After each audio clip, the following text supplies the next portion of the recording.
Hello, everybody. I will be. This is a bit experimental. I'm by myself today, and I'm going to be streaming a review of HaggardClint's The Wyrd. It's a new class that um, they have published, and it looks pretty neat. It hits the narrative beats of a superhero in 5th edition that I've kind of always wanted because I'm a superhero nerd, but I've never found a good way to do it. And after my quick, brief overview of it, I do think it has some legs. So I thought I would actually stream the whole process of figuring out what I like and what I don't like. He's looking for feedback, which is brilliant and necessary in this state of the game. So yeah, we'll see how it goes. It's all experimental. Feel free to comment along with us about what you like. I've pasted the document. You can find it at his Patreon if you'd like to follow along with me. It is a new player class for those changed by strange phenomena and mysterious quirks of fate. I will say I do really like the font and text that they've gone with for the cover art. I don't know if this necessarily screams superhero, but it does scream strangeness in a challenge to the form of the fantasy genre, so I quite like it.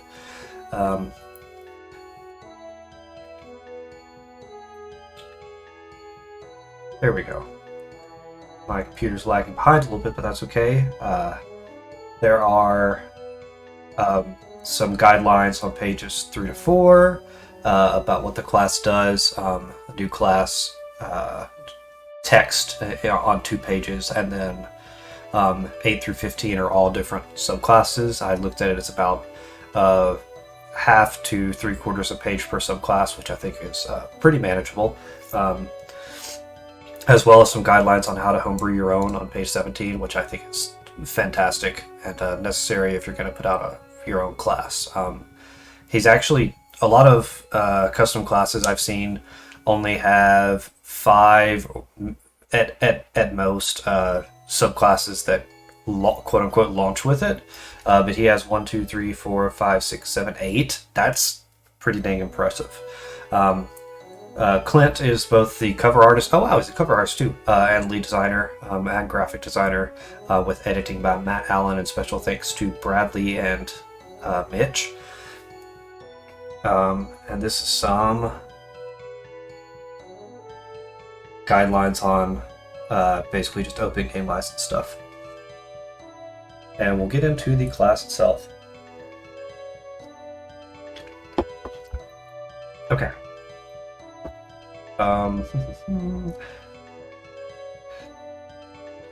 This, from my understanding, this was previously called the Oddity, but is now renamed to the Wyrd, which actually I think is, even though the Wyrd or the Oddity both don't really scream superhero-like powers to me, I do recognize that the Wyrd, especially spelled weird, is a better choice in my opinion.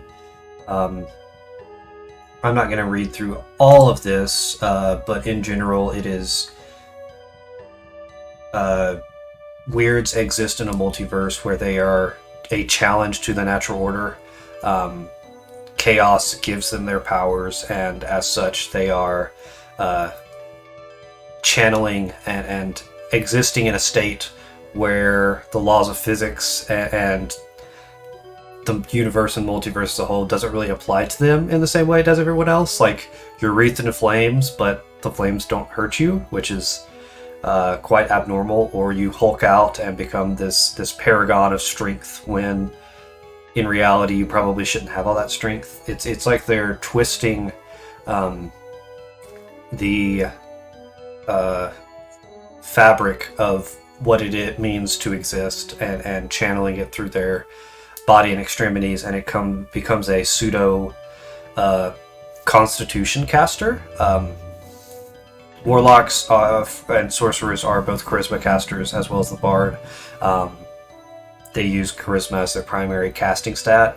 Although this doesn't explicitly have spells from my initial reading, it does seem that all of their abilities key off of your constitution in one way or another, and you're using your vitality to channel these otherworldly forms, which I think is quite interesting. I've actually been playing with turning the sorcerer itself into a constitution caster in my own time, but it's never really worked out, so I'm curious on how well this is going to go, and yeah, I think it's a neat idea for sure. Villains and vigilantes. Now we are leaning more definitely into the superhero style of thing, and it even has some known weirds throughout the multiverse. The highlights, in my opinion, are the Hulk, Danny Phantom, Venom is a really cool one, and Ghost Rider, Human Torch, Invisible Woman, All Might really got me. There's quite a few. Even if you aren't in the superhero genre, you will recognize a few of these names, which is neat. I think it's neat to finally have an appropriate class for them to join the ensemble of strangeness that is Dungeons & Dragons 5th edition.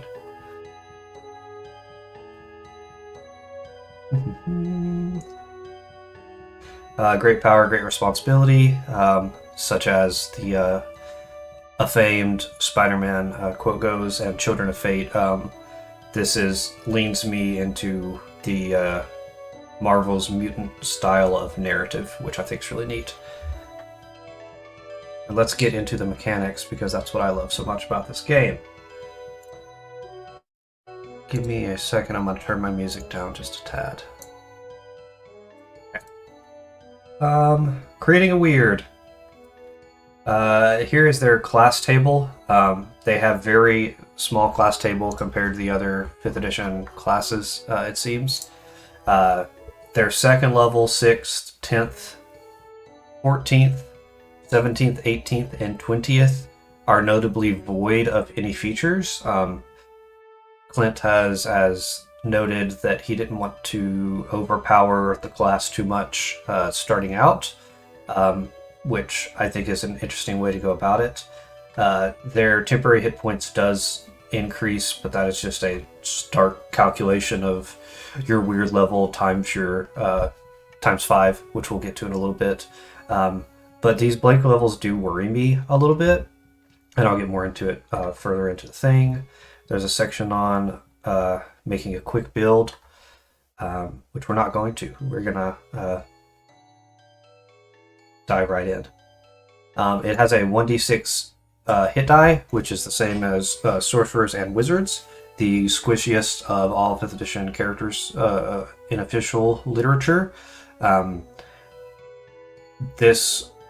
Although we have a plentiful amount of 1d8 casters and other classes, I do think that 1d6 is a bit scary. When we get into it, you'll notice that they're using their hit dice to amplify their features, and as such, they're spending them. So they can't regain hit points on a short rest because they're spending all their hit dice during combat, which scares me for their survivability. I do recognize that being a Wyrd is a dangerous profession to have, but it does concern me a little bit when we get into it. They get only light armor, which is fine for quote-unquote the squishy characters, and all simple weapons, also fine. Tools, not every class needs tool proficiencies. They only get one saving throw here, which is Constitution. Every subclass also gets a saving throw proficiency, which is a challenge with form, which I think is fantastic. So once we start taking a look at subclasses, we'll get the secondary saving throw. I actually haven't thought about if they're going to be strong or weak saves and how that applies to the power of it. For those that are unaware, The strong saves in 5th edition are Dexterity, Constitution, and Wisdom, because those are the saving throws that are going to come up the most. Many spells, magic items, monster effects, attack rolls, and all that stuff key off of Constitution, Wisdom, and Dexterity. Mostly Dexterity. And then the weak saves are Strength, Charisma, and Intelligence. And generally speaking, a class in Dungeons & Dragons will get 1 strong save and 1 weak save to balance each other out. And I'm not sure, I can't recall if they are guaranteed to get a weak save during their subclass, but we'll get there when we get there. They also only get 1 proficiency, or 1 skill proficiency here, and they get some more possibilities from their subclass as well. Their starting equipment is a simple weapon, an entertainer's kit, or an explorer's pack. And my favorite part, a costume, an outfit, or disguise used to hide your true identity, or an item, heirloom, or token from your Wyrd and Quirk encounter. I think a costume and disguise is glorious. It's such a small thing, but it's really evocative of the narrative and playstyle that they're going. Oh, Clint's here. Hi, Clint. How you going? How's that going? One thing I am curious on, I think there's a disguise kit, right? Yeah, there is a disguise kit.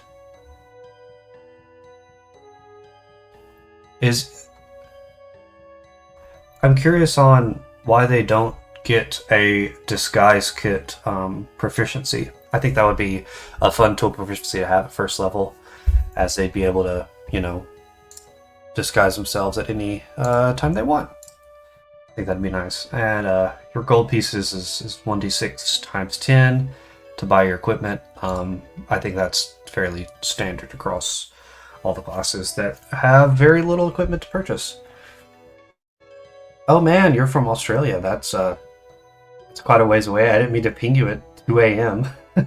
It's almost 11 a.m. where I am, so time zones are not kind to the lot of us, but that's okay. I'm glad you showed up. I'm not very far into it, but I did compliment you a little bit. It's a really interesting thing so far.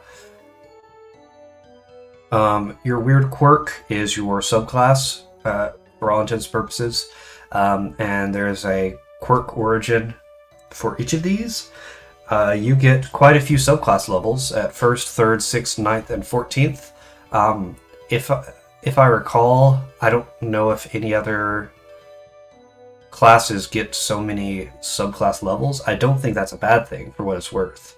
However, the grouping of 1st, 3rd, 6th, and 9th, all that close together, and then 14th is not that far behind, leaves a lot to be desired at later levels that differentiate you from the other Wyrds that exist in this world. If 15, 16, 17, 18, 19, 20th level Wyrds are all getting the exact same features at those levels, there's no real difference between them. I'm not saying you need a 20th level feature, but 20th, 18th, 17th are all devoid of features at the moment. That might be a good place to put in a capstone. I know you were talking about how you did feel that it's better to leave some room to grow rather than cut back on some really evocative stuff that people liked, which is fair. However, I do think these dead levels at the end are especially going to be necessary to overtune your quirk of your choice. Here's what I'm talking about. Level 1 feature is Sow Chaos. Your entanglement with fate is represented by your hit die, which you can use to sow the raw chaos of fate into new and powerful ways. You spend these hit die to sow chaos in your quirk and evoke a phenomenal transformation, which is listed down below. You learn ways to sow chaos as you gain levels in this class, as detailed by your Wyrd Quirk's description. When you spend a hit die, it is unavailable for you until you finish a long rest, at the end of which your will is rested and returns to full. I don't know if this is an intentional thing. However, this section, when you spend a hit die, it's not explicitly saying when you spend a hit die using this feature. It is when you spend a hit die at all. And it comes available to you again when you finish your next long rest. Generally speaking, classic D&D classes only have you regain half of your hit dice when you spend a long rest. So that could be a little,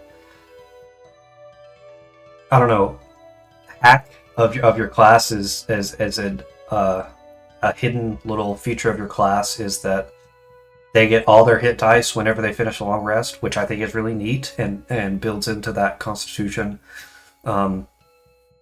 caster sort of idea. That could be interesting, and I would even explicitly say it. As such, you regain all hit dice when you finish a long rest. A lot of people may miss that when they're doing so. Some of your So Chaos features may require saving throws, in which it is calculated below. It is 8 plus your proficiency plus your constitution modifier. I will be right back. I'm going to blow my nose quickly.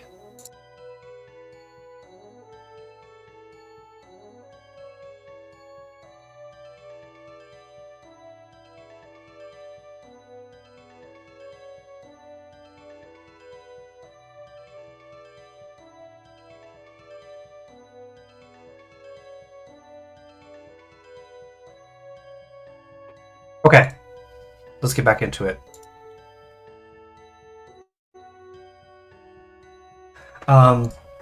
As a bonus action or reaction from taking damage, you can expend a hit die and sow chaos through yourself. Your will is amplified, granting you temporary hit points equal to 5 times your Wyrd level and evoking a phenomenal transformation. These temporary hit points represent your strength of will over fate and last until your transformation ends, until you transform again, replacing any temporary hit points you had. This, for your ease of reference, is listed in the class table of your temporary hit points, as I mentioned before.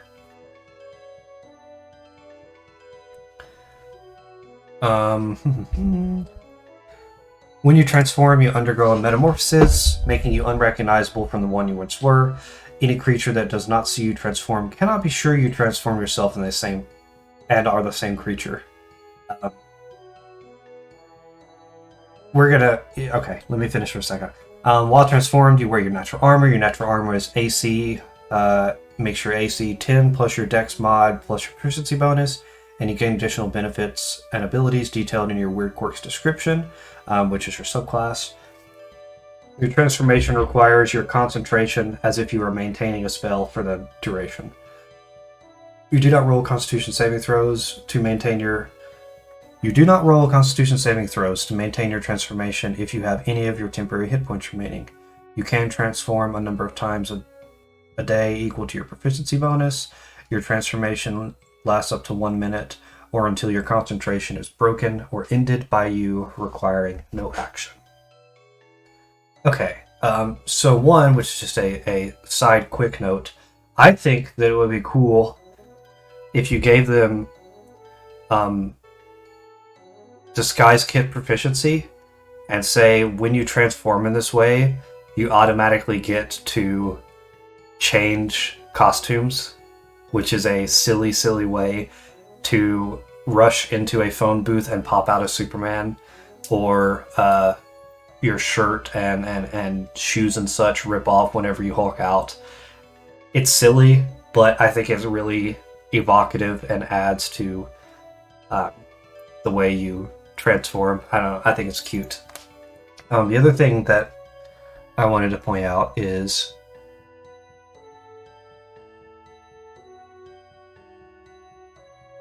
you can transform a number of times per day equal to your proficiency bonus, and you have to spend a hit die to transform.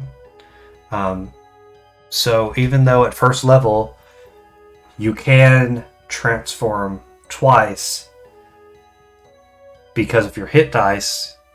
You only have one hit dice, and thus you can only transform once. Moreover, this is the only core class feature at first level. That concerns me a little bit before getting into the subclasses, because that is one feature at a d6 hit die that you get to use, and then for the rest of the day, you're a normal person. If we think about Barbarian, for example, I mean, they get to rage out once, which is fair. And they still have martial weapons and a really strong, ability to have unarmored... Is unarmored defense at first level? Hold on, I'm going to look this up. Barbarian. Yeah, unarmored defense is also at first level. So they have a couple... They have 2 rages, actually. They actually have 2 rages. I apologize. Something like the Warlock that has a first level subclass feature. They get spells at first level as well as their subclass. And sure, they have only their spells, and then when they run out of spells, they're a normal person. But they get 2 spells.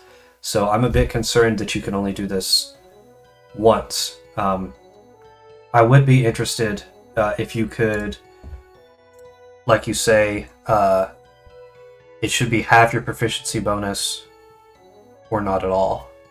I would say you can transform a number of times per day equal to half your proficiency bonus rounded up without expending a hit die. I know that's artificially boosting how many hit die you have once, but you also become less squishy because you can heal after a short rest. Yeah, I don't know. I guess my general concern is that you only get to transform once, and then you're kind of average Joe for a little bit. But we'll get to the subclasses. Maybe the subclasses are more powerful than I recall. And yeah. Challenge Fate. Whenever you're forced to make a saving throw, you can expend a hit die and change the type of save you must make into a Constitution saving throw instead. This is really neat. You do have proficiency in Constitution saving throws, so as long as you are willing to spend your hit dice, you can become proficient in any saving throw, which is pretty neat. So I don't recall if this is how it works in the core classes. I'm noticing that it's not saying you're forced to make a saving throw. You can expend a Wyrd hit die. It is a hit die, so hypothetically, you could take, 19 levels in Barbarian, and then, or 17 levels in Barbarian, and then 3 levels in Wyrd to get this feature, but you still have 20 hit dice to change the type of saving throw to Constitution.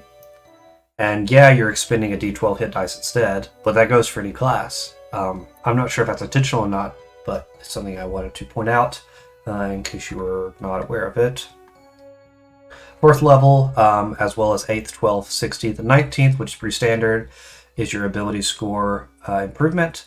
I notice it doesn't say anything about feats, but that's fine. It's technically not a core rule, even though a lot of people consider it to be. Yeah, I think you should add something in feats in here, but I recognize for brevity of the document, you tried to keep everything compact. Totally cool. Unfathomable Resolve. No matter how bad it gets, no matter how tired or beaten you become, you can do this all day. As an action, oh, that's a good reference to Captain America. As an action, you can expend a hit die to rebalance your chances and grant yourself 1 plus 1d6 hit dice. Okay, there we go. Once you use ability, you can regain all uses when you finish a short or long rest. Okay, I do somewhat recant my statement about being concerned that you're using all your hit dice between your encounters, so you don't have enough hit dice to go around and use your features. But it seems that as an action, you can regain, on average, 4.5 hit dice. That's not bad. You also can do that. The standard D&D day is 2 short rests and 1 long rest, so you can do that 3 times a day. That's pretty cool. I like that. And it's only when you finish a short rest, so you can only do this if you run out of hit die. If you have 0 hit dice, you have to finish the rest before you can do this again. Which makes sense, I think.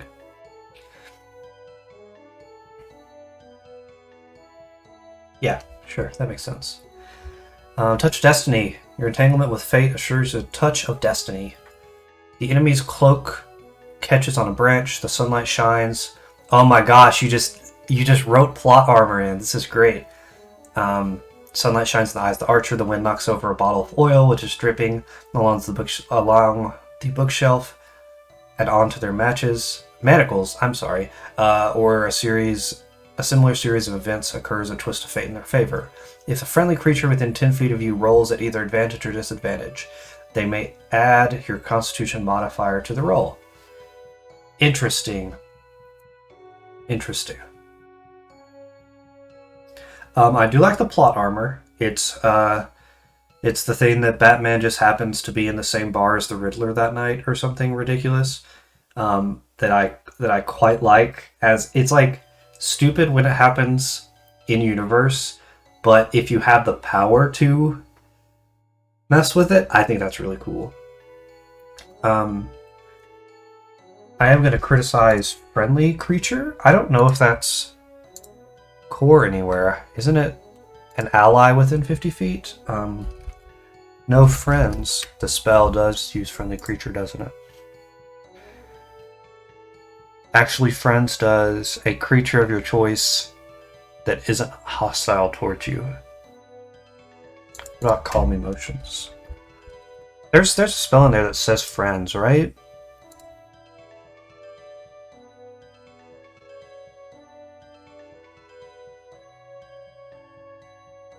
I'm not sure. I'd look at this section again and see if you can find a comparable friendly creature. I know there's wording of non-hostile. I know that there's wording of an ally within 10 feet. I would just make this a creature of your choice within 10 feet. I don't think that boosts the power of it all that much. And also, you may want the enemy to succeed on something. The enemy of enemy is my friend sort of thing, which I guess would apply to friendly creature. But yeah, sometimes you want the bad guy to succeed on their things so that you can escape better or something like that. I would say change this to a creature of your choice within 10 feet of you. As a bonus action, at 9th level, you can expend a hit die to impose your will and end any disadvantage, condition, or effect currently afflicting you.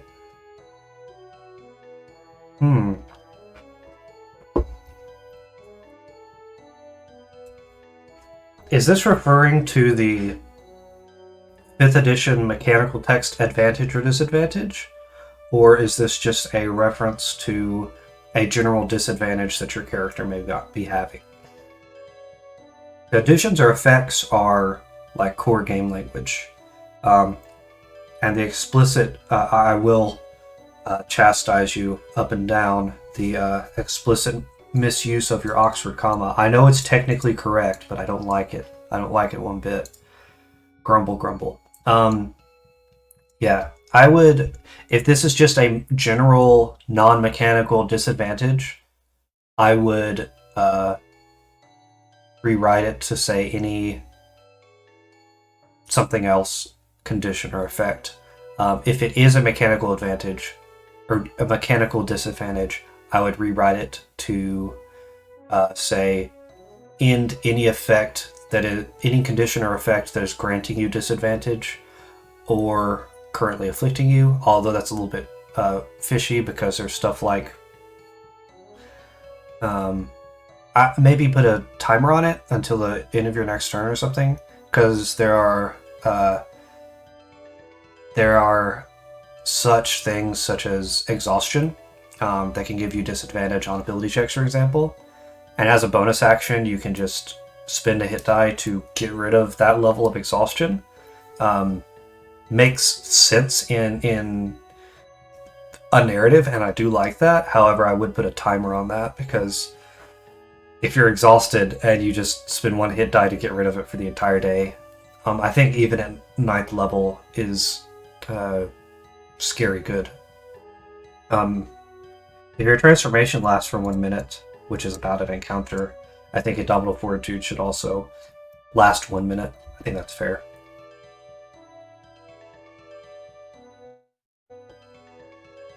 You adore the Oxford. Let me. My favorite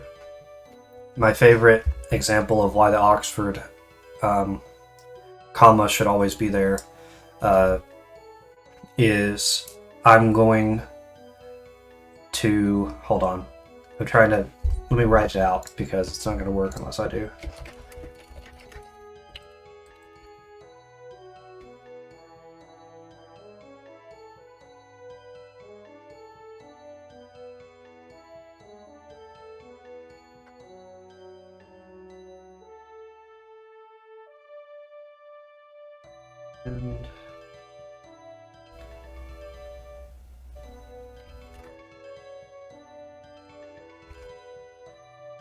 Okay, let's OBS this notepad so that I can show you why you are certifiably incorrect, Clint, about the Oxford comma. Let's do this.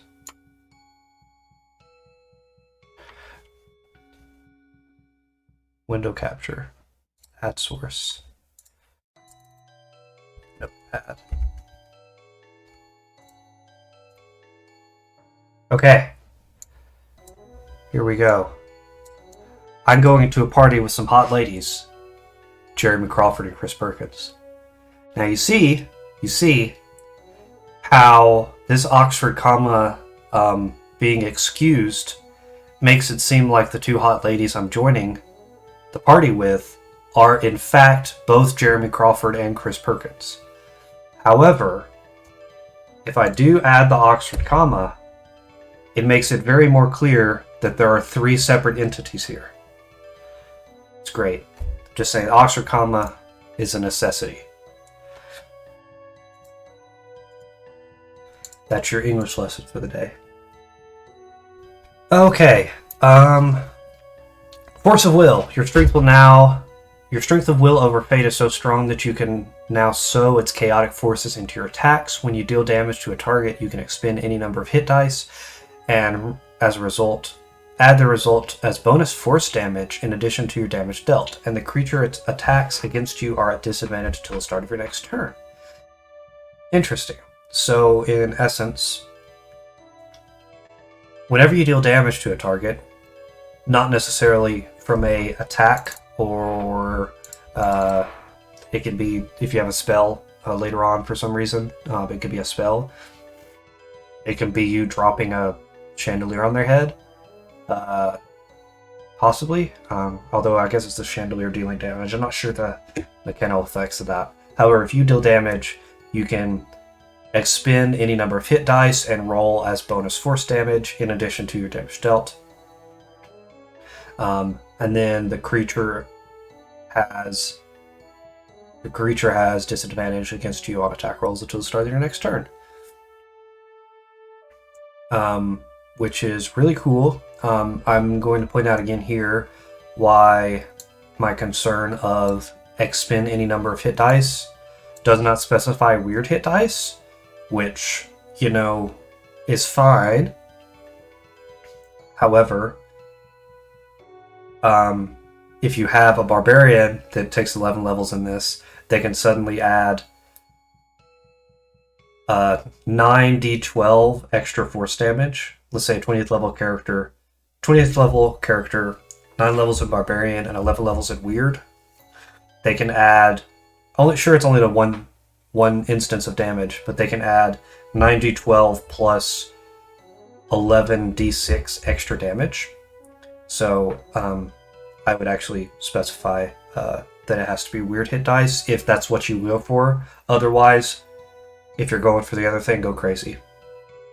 Any number of hit dice and add the result. I would also change that to expend and roll any number of hit dice, because it's not necessarily... I think that's the general convention, is you expend and roll. And I'm going to blow my nose again, I apologize.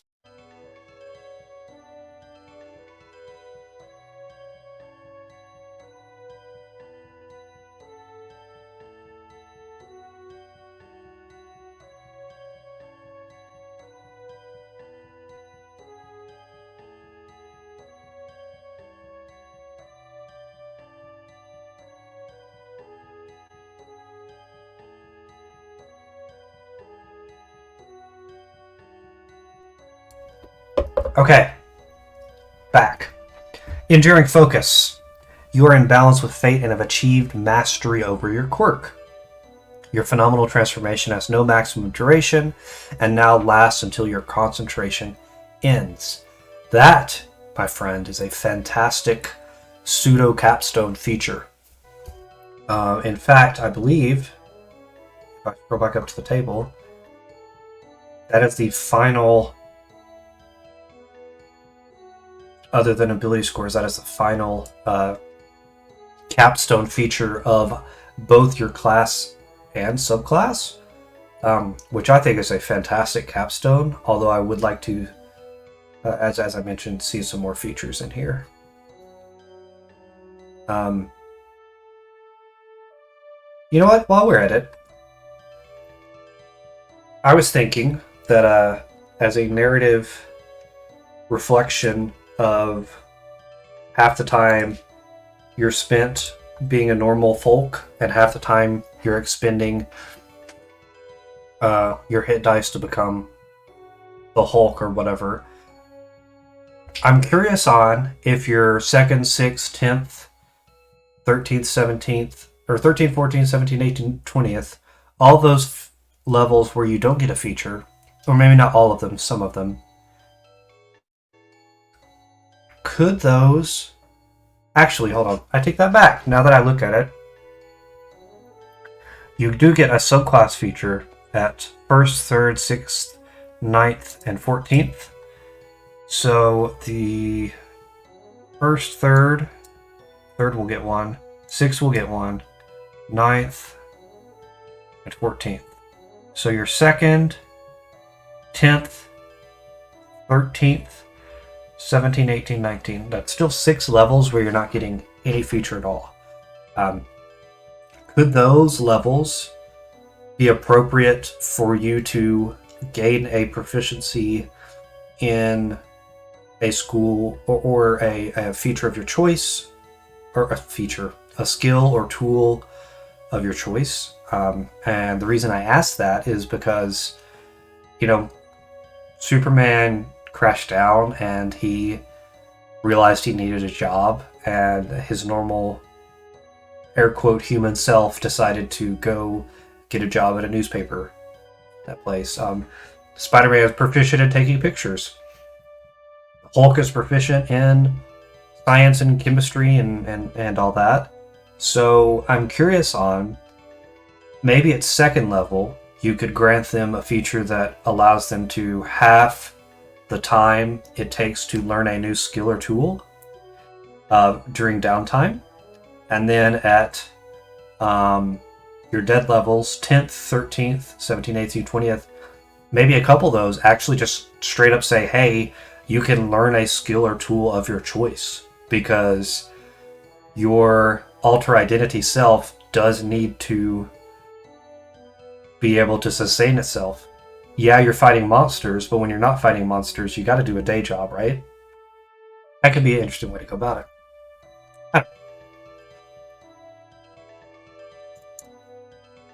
Okay. Oh, I skipped a little bit too far down. You got a sneak peek of the first subclass, which is the Beast Within. Ooh, some spooky teeth. The Hulk, werewolves, Mr. Hyde, and Venom are all beasts within.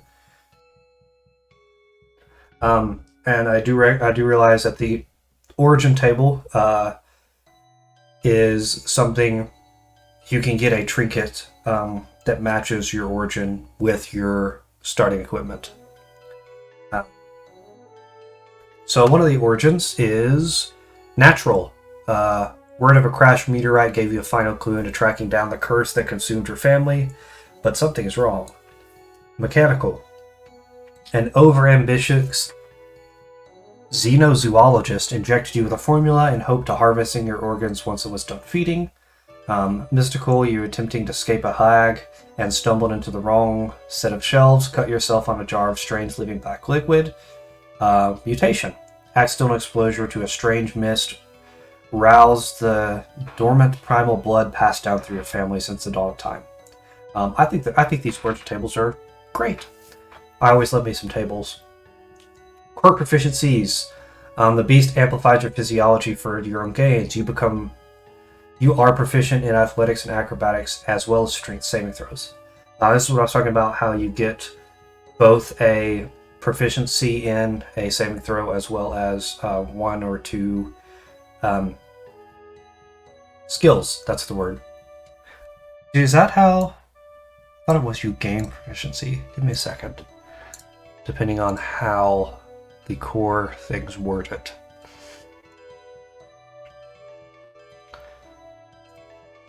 So, for reference, I'm looking at the Cleric Forge domain. Domain?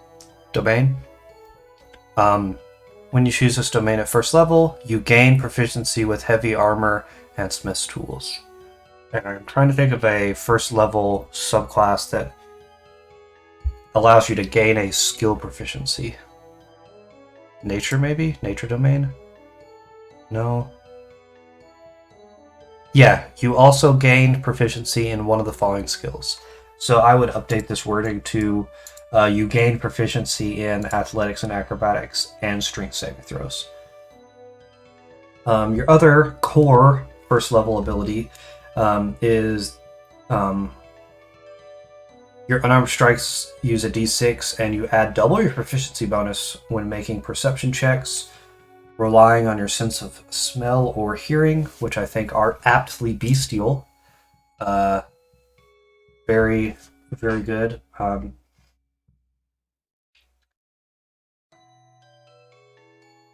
Unarmed strikes use a d6.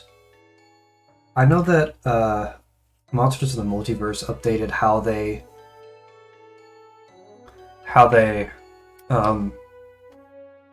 worded unarmed strikes. Does monk? Would this benefit the monk to do unarmed strikes as a d6? Let me see.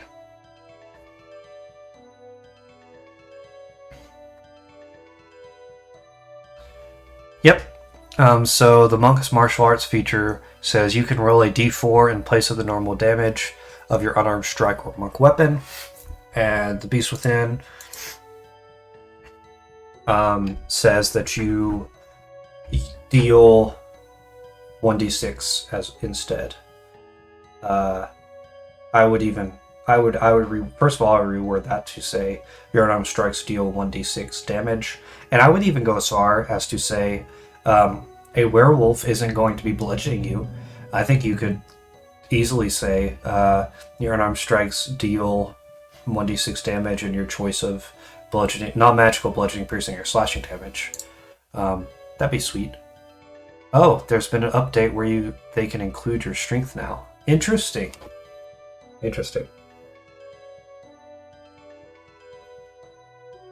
I think you can play with this. I think you're well aware of how this interacts with the monk weapons. Which is, the monk needs to go up 1 die, in my opinion, on all of its levels. But yeah, Beast Unleashed. The beast has found symbiosis in you and now uses you to transform and indulge its desires. When You invoke your phenomenal transformation. The beast enlarges your body and emerges its ultimate monstrous form. While transforming, you have the following benefits. Your natural armor is your beast's hide.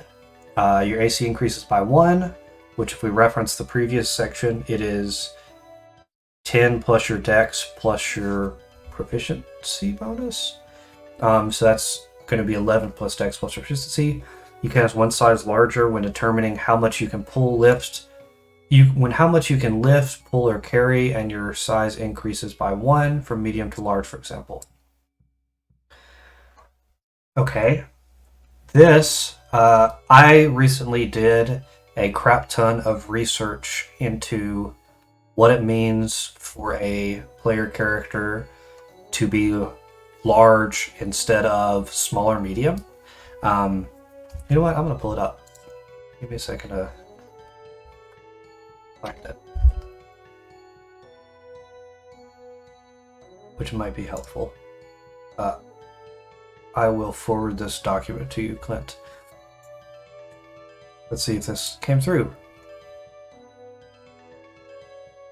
Did it? Looks like OBS didn't see it. Give me a second. Oh, there we go. It did see it. OBS is a bit slow. So the main thing for large player races is their map space. You take up a 10 by 10 foot area on the grid itself, which increases your within 5 feetness by 4 squares, and if you have a reach weapon, it goes from 24 to 32 squares of control, which is very scary. Your grappling and carrying capacity increase. However, I wanted to note that both medium and small characters have the same carrying capacity and lift. So what you're doing whenever you say small goes to medium, and then if you're medium, it goes to large. In addition, you count as one size larger. What that does is that benefits medium characters abnormally, artificially more than the small characters, because one step from small to medium doesn't increase, and then medium to large does. However, medium to large is the increase, and then large to huge is a secondary increase that they get for their lift, pull, carry, and grappling. However, yeah, that's another thing. Small to medium increase would not necessarily... Yeah, it would. I take that back.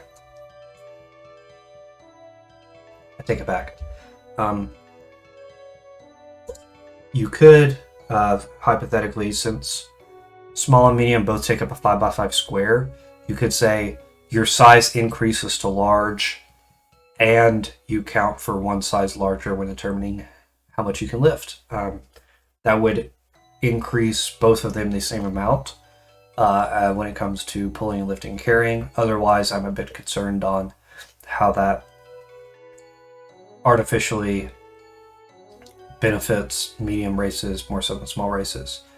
Yeah.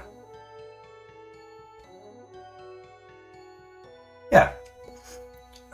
Monsters. Oh, another thing.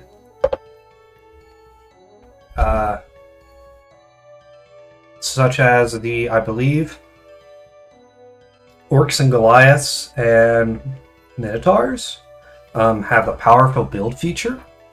This also boosts those artificially as well, because those are all medium creatures. If they have powerful build, with Monstrous Hide, they go from medium to large, which increases their lift, pull, and carry capacity. Then Monstrous Hide gives them another increase. Then their powerful build feature allows them to be size gargantuan for their calculations. That concerns me a little bit.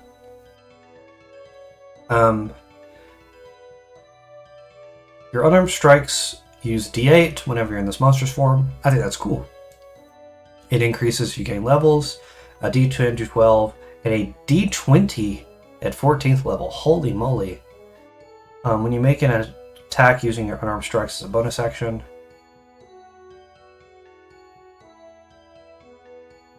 Interesting.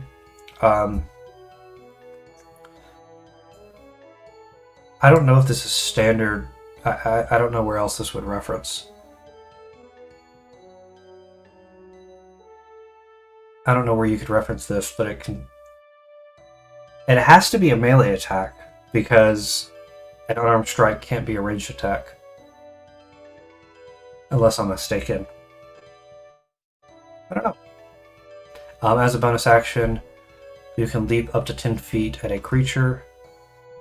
I would change this towards a creature and attempt to tackle them. Creature makes a dexterity saving throw, or is knocked prone and grappled. Interesting. However you say, quote, your natural armor is your beast's AC. Your natural armor is your beast's hide. Your AC increases by 1 and your size increases to large, and you count as one size larger when determining how much you can lift, pull, or carry. I think that is golden. And I believe, if I'm not mistaken, just like glancing, I think it's actually shorter than Monstrous Hide is here. So I think that's a winner. Monstrous Mobility. The beast's effect on your muscles grants you enough strength to grip vertical surfaces and a greater leap. You have a climb speed equal to your walking speed, and you can leap as far as your movement allows, both in height and distance. I would update this to climbing speed. That is the standard 5th edition deal. And you can leap as far as your movement allows, both in height and distance. That is an interesting feature.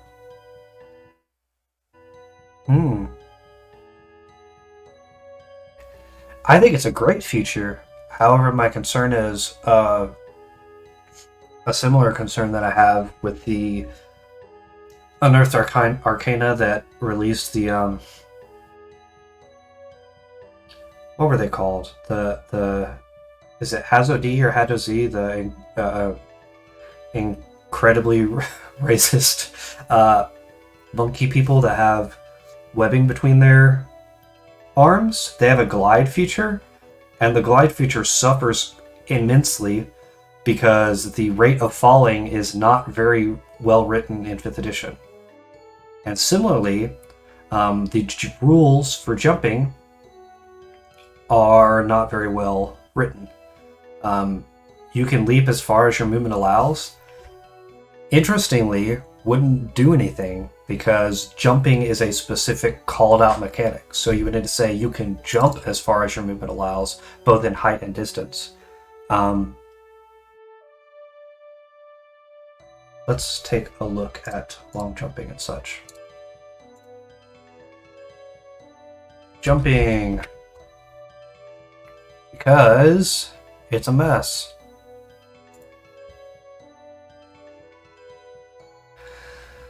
Okay.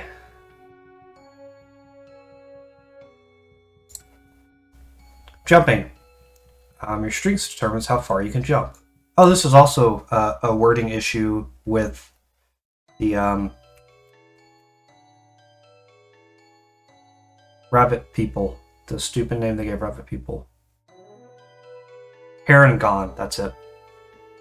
It said in the feature, it said they can leap, and then it said something about their long jump. I don't know, the wording's weird. You do have to specify jump. When you make a long jump, you can cover a number of feet equal to your strength score if you can move at least 10 feet on foot immediately before the jump.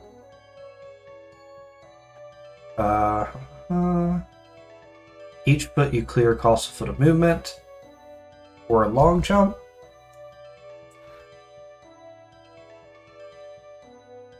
And you must succeed on a DC 10 strength athletics checks to clear a low obstacle. So that's something interesting that you didn't talk about. That would actually be cool as a feature to give monstrous mobility. Is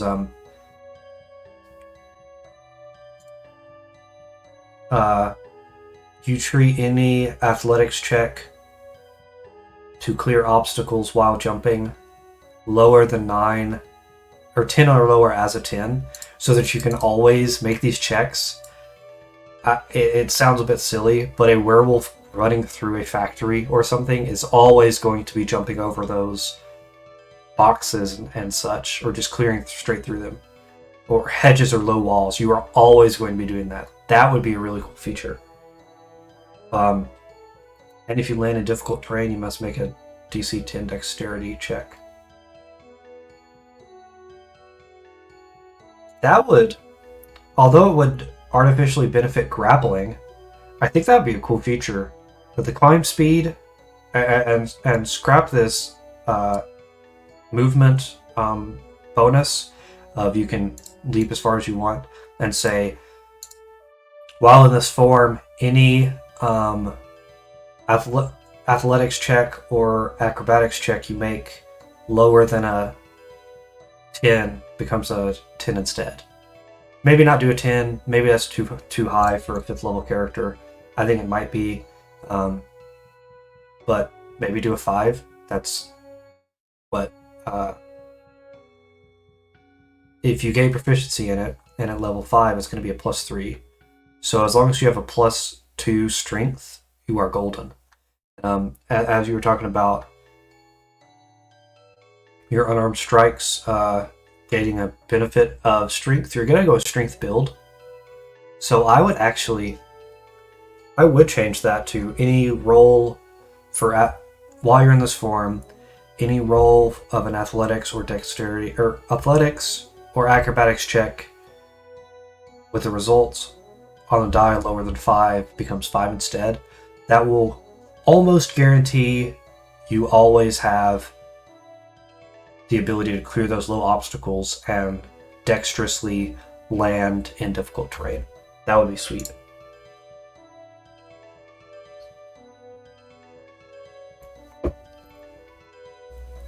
And maybe make it to where you don't have to move 10 feet to get a running high jump or long jump.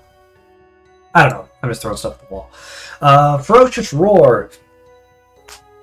As an action, you can expend a hit die and let out a long, terrifying roar. The effects of your Ferocious Roar last until the start of your next turn.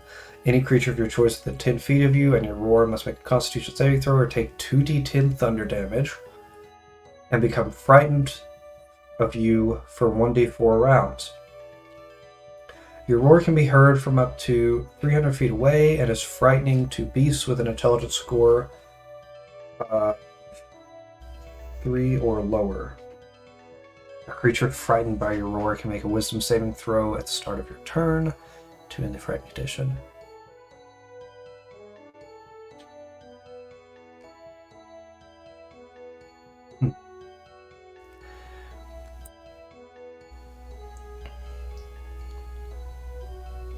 This feature concerns me because at 9th level, you're almost in the level range where the frightened condition is almost blanketly immune.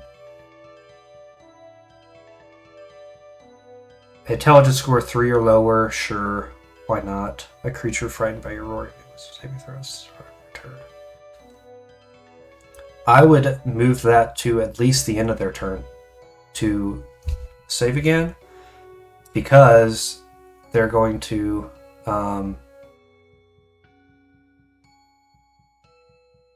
they get a save. Well, actually, no, there's no save here. No, it is, yeah. So it's a con save on your turn. Then they get another save at the start of their turn. So they get 2 chances to save or become frightened. And on top of that, they are probably immune to it in the first place. I think this feature is too low or too high level of a feature. Like, it shouldn't be a 9th level, it should be a 5th level or so.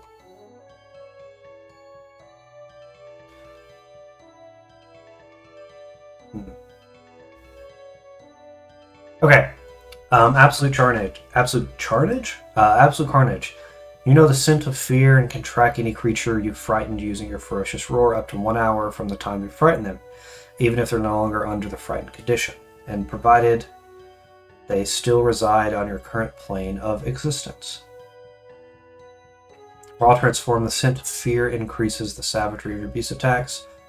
When you use the attack action to hit a creature you frighten using your ferocious aura, you can expend a hit die and make another weapon attack against the same creature using your natural weapons.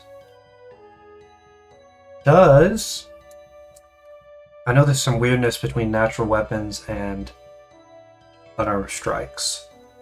So I wanted to note that Absolute Carnage's natural weapons doesn't apply to your unarmed strikes. It's kind of weird, the way that unarmed strikes and natural weapons work. So, if Hidden Strengths gave natural weapons, and if Monstrous Beast gave natural weapons, sure, but I don't think this is functioning as you intend because they're not using unarmed strikes. Another attack against the same creature using your unarmed strike, that sounds perfect to me.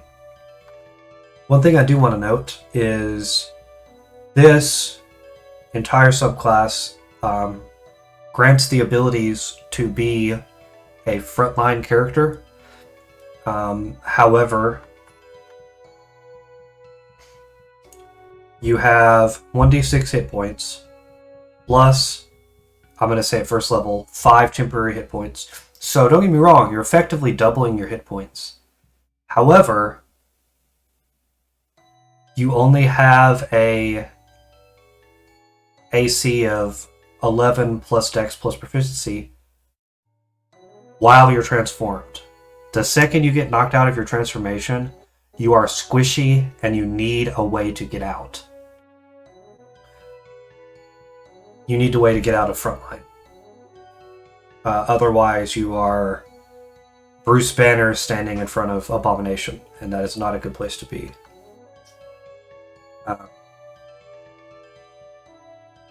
I'm curious on if you could, instead of Hidden Strengths, because you're not going to be making, in my opinion, you're not going to be making unarmed strikes within melee distance as a d6 hit die class. So perhaps instead of Hidden Strengths, it could be something like Slinking Nature, where you can expend a hit die to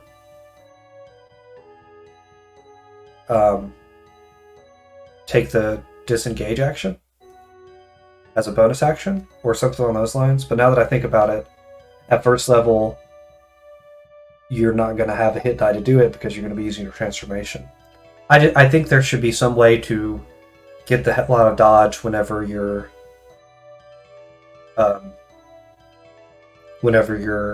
transformation goes down. You need a reliable way to get out of the front line.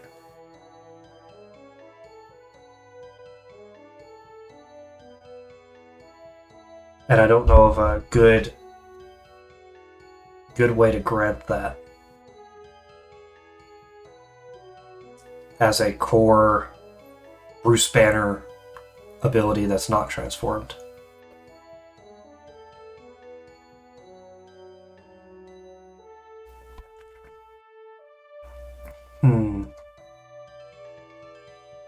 You could move the leaping section that we talked about.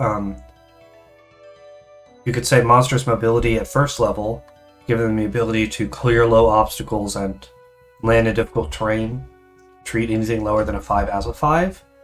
In addition, you could take the disengage action as a bonus action, though now that I say that out loud, that concerns me of just taking one level dip. But yeah, I think you need an escape ability for sure. If this is going to be a front line, you need to have that. Okay, my introvertedness battery is depleting quicker than I thought. I think after this Cosmic Fire subclass, I'm going to take a break and I'll be back later today. I don't know, maybe tomorrow, maybe both, who knows. Cosmic Fire. I love this. I love the little Saturn ring with a fire. That's adorable. Human Torch, El Diablo, or Wheeler. Nice.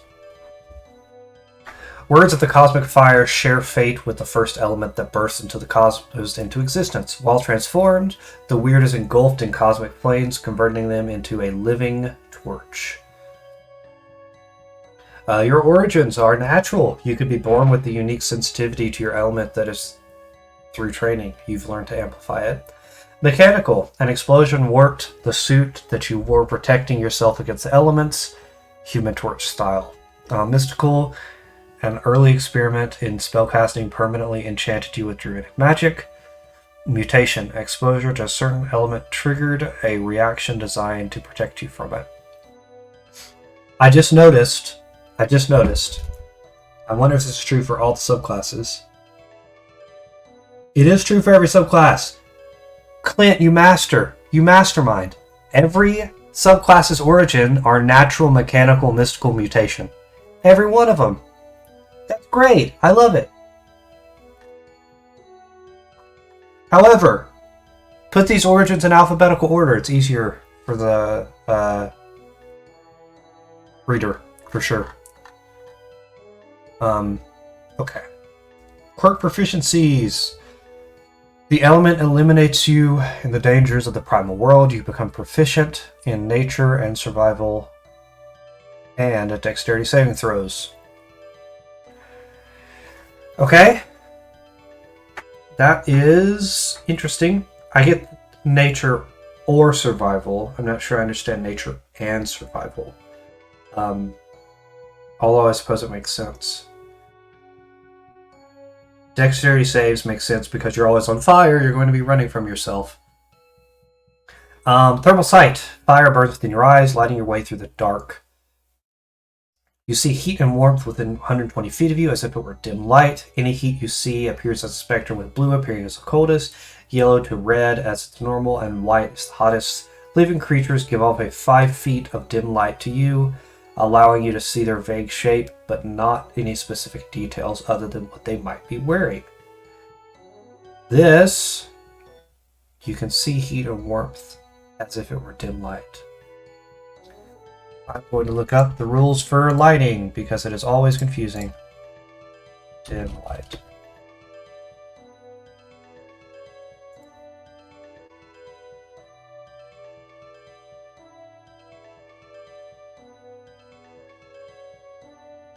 Lightly obscured. See how it's confusing? I think it's Dungeons and Dragons. Lightly obscured.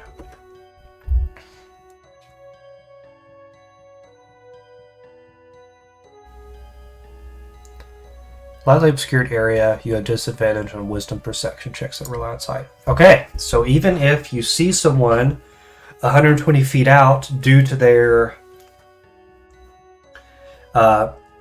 hotness, you have disadvantage on seeing them, which is confusing, but I suppose it's okay. I don't really know how to fix that. I mean, if they're 120 feet away, sure. But also, if it's complete darkness, and there's someone within 10 feet of you, I don't know if you should have disadvantage on perception checks to see them. Because they're giving off dim light, you can see them 10 feet away. Give me a second, and... Okay. How would I fix this? I don't know.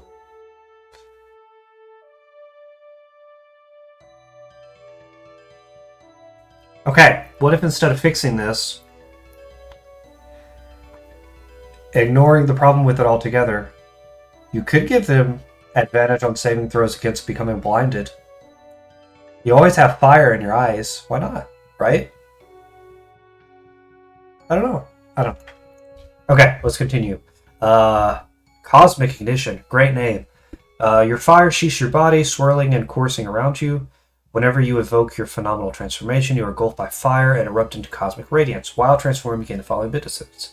You resist fire damage and emit bright light out to 5 feet and dim light an additional 5 feet. This wording sounds strange to me. Bright light out to 5 feet. I look at stuff like the light cantrip and see how that works for you.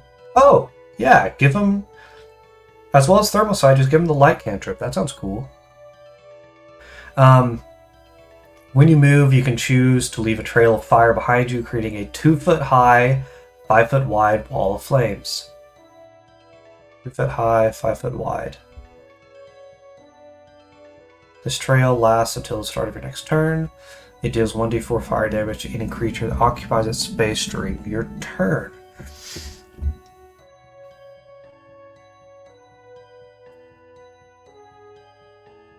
Interesting.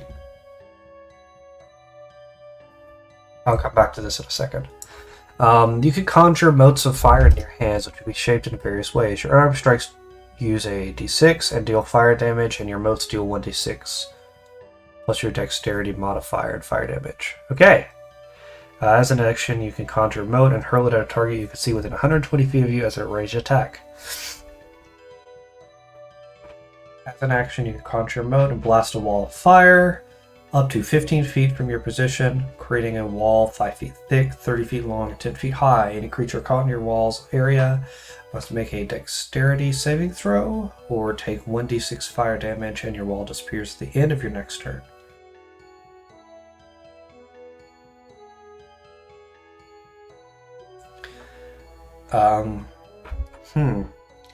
I would update this to any creature that starts their turn in the area or moves through the area. Moves to the area? Moves through the area? There's some wording in the wall spells. Oh, I don't have it on screen. I apologize. The reason for that is any creature caught in your wall's area makes it sound like the second it goes up, the damage happens, and then after that's done, the damage doesn't happen anymore. Caught in your wall's area to me sounds like it's an initial thing, not a persisting thing until the end of your next turn. And if it disappears at the end of your next turn, you cannot move through it. I noticed that your fire trail starts until the start of your lasts until the start of your next turn, and then this one lasts until the end of your next turn.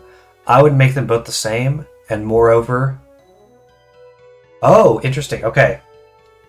So, let's read through Flame Body again. You become resistant to fire, sure.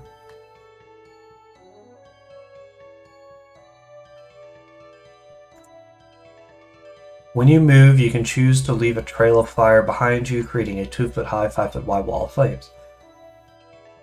So the issue with this is, if you say, yeah, I want to turn on my trail, the DM could be a jerk about it and be like, well, there's a trail standing in your space that you finished in, and thus you take 1d4 fire damage. I would say, add another bullet point to this transformation that says basically, you are not you are immune to fire created by you. So your fire trail and your firewall don't deal damage to yourself. So you can simply rush through your own... You can turn back and rush through your stuff. Because otherwise, if you make a trail and then have to turn back due to some circumstances, it may be hard to do so because you have to jump over your own fire, which kind of is silly. If you created it, I think you should be immune to it. And I think they should both last until the end of your next turn. Fire Flight. You have a fly speed equal to your walking speed. I'm seeing a 3-line of 5th level features give you a mobility increase, which I like so far. I'm going to take a little peek later and see if that happens with the remaining subclasses. Yep, it is all movement features. It's all movement features. I like it. That's a good 3-line. Okay, back to where we were. Yeah, I think fire, fly speed, Human Torch style makes perfect sense. Oh, however, if you gain a fly speed,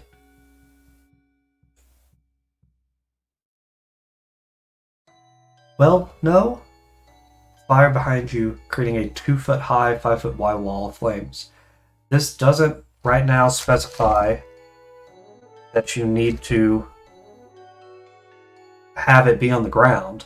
So I guess the trail persists while you're flying too? Which makes sense. I think it's fine. Just kind of weird. Once you apply it to a grid, it's kind of weird. But that's okay. 9th level Incendiary Tornado. As an action, you can expend a hit die and conjure a fiery tornado in a 30-foot high, 5-foot radius column around you. This creature starts its turn in the tornado's area. It takes 1d10 fire damage and must make a dexterity saving throw or become engulfed in flames. An engulfed creature takes 1d4 fire damage at the start of their turns until a creature uses an action to extinguish the flames.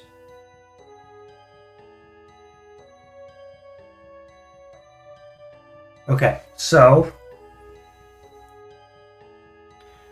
30-foot high, 5-foot radius column around you doesn't track because as a small or medium creature, you're going to be 5-foot space anyway.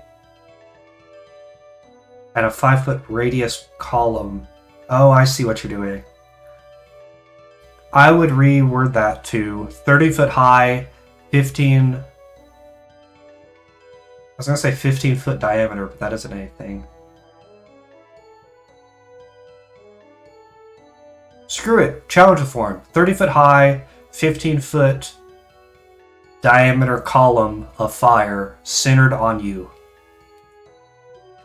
When a creature starts its turn in the tornado's area, it takes 1d10 fire damage and must make a dexterity saving throw or become engulfed in flames.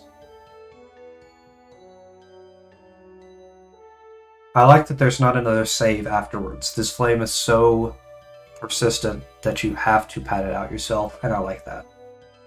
Okay. Stellar Supernova. Your fire burns with the heat of 1,000 suns. The damage dealt by your incendiary tornado doubles, and when a creature fails their dexterity saving throw, they are knocked prone. While transformed as an action, you can expend a hit die and explode in a 10-foot radius sphere with the primal heat of the first flames. Any creature within your sphere must make a dexterity saving throw or take 3d10 fire damage or half as much on a successful one. Each time you explode before your transformation ends, you add a bonus of 1d10 fire damage, and the radius of your sphere increases by 10 feet. Interesting. So this is not covered.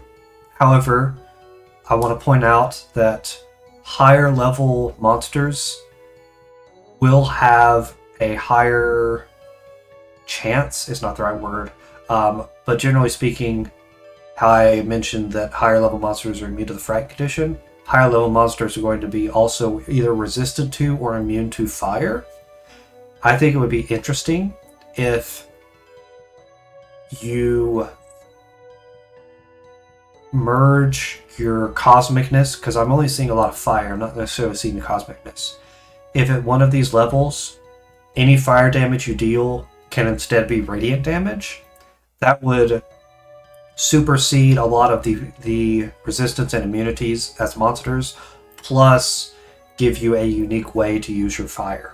Cosmic fire to me would definitely be radiant damage, so I think that would be a cool ability to have. I don't know exactly what level to put it at, but I do think it's worth mentioning that would be sweet. While transformed as an action, you can expend a hit die and explode in a 10-foot radius sphere.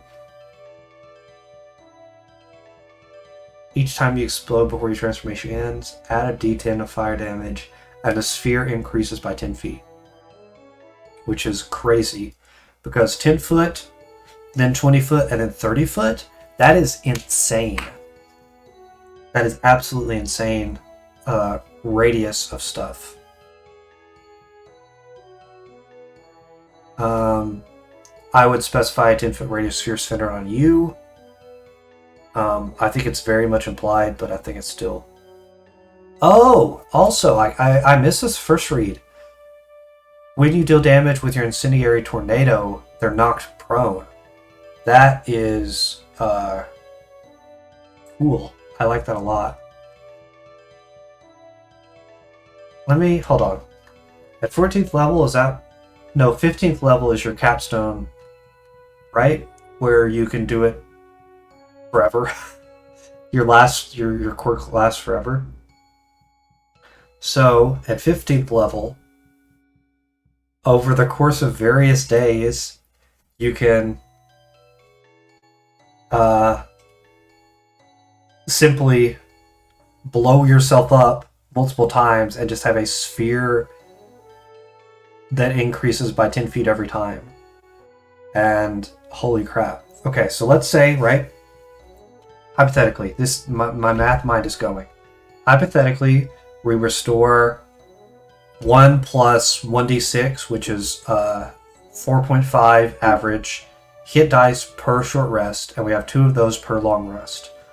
So that's 4.5 times 2 plus your 15th level. That's 15. That is 24 total times you can spend a hit die to blow yourself up, which is 240 feet. That's ridiculous. And if you do that for 2 days in a row, that's basically 500-foot radius sphere that you're just engulfing in flames. That is insane. I like it a lot. I like it a lot. That's a lot of area. One thing I would like to note is that magical fire in 5th edition, specifically in spells, I'm not sure other places, have to call out if they catch objects on fire. I'm not sure if your intention is for these to catch on fire or not. However, I do think it would be a good way to augment your fire to be unique compared to Fireball, for example. And I think... So Cosmic Fire, to me, sounds like a back... We are going to pick up right where we left off at the Haunting Spirit subclass. There are these really flavorful origins that we can touch on. There is the natural origin. You died so suddenly you didn't even have time to realize it, and here you remain. The mechanical origin. After the ectoplasmic harvester exploded, your soul was stripped, requiring a unique device to act as your supernatural anchor. Mystical. A seance goes awry, and the demon attempts to crawl its way into reality, and attempted to snatch your soul with its trophy. Mutation, triggered by an exposure to ectoplasm, a rare deformity in your physiology augmented your form with ghoulish properties. As with every subclass, it's going to give you a saving throw proficiency and 2 skill proficiencies. This one is investigation and deception, as well as charisma. Poltergeist, level 1 ability. Your spirit is bound by faith, granting you minor tangibility and delaying your death. Should that be intangibility? You are considered both humanoid and undead. As an undead humanoid old spirit, you do not require food, water, or air to live, and are resistant to non-magical damage. Holy moly. You can see into the ethereal plane up to 300 feet, and you have a fly speed in place of your walking speed. That's a lot of features and a lot of detriments at the same time. Due to your entanglement, you possess minor tangibility, allowing you to manipulate objects, wear or carry things up to 50 pounds despite your strength. You can also move through solid objects as if they were difficult terrain. When you move through an obstructed space, everything you wear or carry falls to the ground at the point of intersection. When you die, your spirit disintegrates into the ether of the cosmos and is lost forever. You can possess an unattended body, or unattended object you touch, allowing it to use it as your body. While possessing an object, it provides benefits of the leather armor, and there's a firework outside. Leather armor is an improvised weapon. If a possessed object can be moved from its position, you have a walking speed in place of your flying speed, and you can end your possession at any time, ejecting yourself into an unoccupied space within 5 feet. Okay.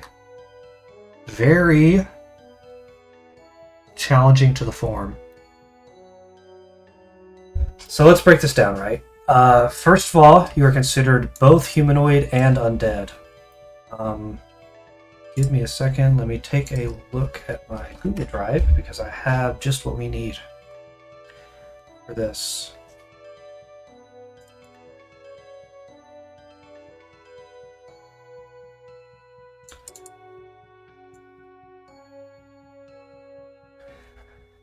This document contains notes on what it means to be non-humanoid that I compiled. There are various monster features that aren't in here because I don't own all the monster books, but a lot of the spells and class features and such are. Buffs generally are in bold and yellow, and nerfs are blue and italicized, so you don't want to have blue and you do want to have yellow. And as you can see here, the undead, notably, the cleric life domain doesn't affect them. The cleric turn undead does affect them, and the paladin lay on hands doesn't affect them. However, the Wyrd does state that you are both humanoid and undead, so I would have reason to believe that those features would affect you because you're humanoid. I'm not sure if that feature is working as he intended it to, but that's okay. A few magic items, those are, yeah. So for a few magic items, all of these magic items, which are quite a lot of them, I mean, like the Sunblade, the Moonblade, those are pretty iconic magic items that you will probably show up in your campaign, as well as the Scroll of Protection. So I'm curious on Black Razor as well. Wow, Antitoxin. So I'm curious on how you would go about ruling these items, as well as all non-humanoids can't use these or can't attune to them. Although a lot of these aren't very common. Wand of Scowls and Wand of Smiles, major blow, 100% major blow. Unplayable if you can't get the Wand of Smiles. And then let's go to spells. I just realized there's a giant space in my document. Give me a second. Sorry about that. As a undead, you're immune to Dalzim's Horde Wilting, Anti-Life Shell, Blight, Cause Fear, Command, Hold Monster, Negative Energy Flood, which heals you instead of damages, and Sleep, which are all buffs. But you can't get benefit from Chill Touch, Heal, Healing Spirit, Healing Word, Mass Cure Wounds, Mass Heal, Mass Healing Word, Power Word Heal, Prayer of Healing, Spare the Dying, and then Sunbeam and Sunburst have disadvantage on the save. So if you're keeping up, the ability for you to heal is via spells or your friend's class features are not existent for you, which is very much a concern while adventuring, especially at lower levels, and even more doubled that the Wyrd uses their hit dice throughout the day rather than spending it at a long rest to heal. So you are going to be very, very squishy. That is, if your DM rules that those healing spells won't affect you because you are undead. Which, let's take a look at heal, right? I don't think it's out of the question. This spell has no effects on constructs or undead. If you are considered humanoid and undead, you are considered undead, and thus heal will not heal you. There's similar wording with all the healing abilities and spells. This spell has no effect on constructs or undead, or it'll just say this spell has no effects on undead. So that is a major, major blow to your survivability. You don't require food, water, or air to live. That's cool as a ribbon. I think it's fine. You are resistant to non-magical damage. That scares me a lot. on the other end of things, because that is so incredibly powerful. Even stuff like the Tarask, I don't think, doesn't... its action... it just deals piercing damage. It's explicitly not magical piercing damage. And there's stuff like dragons. Dragon.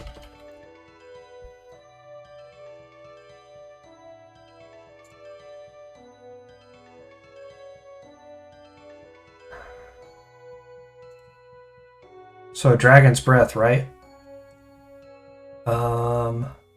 Dragon's breath weapon, fire breath. A dragon exhales fire in a 90-foot cone.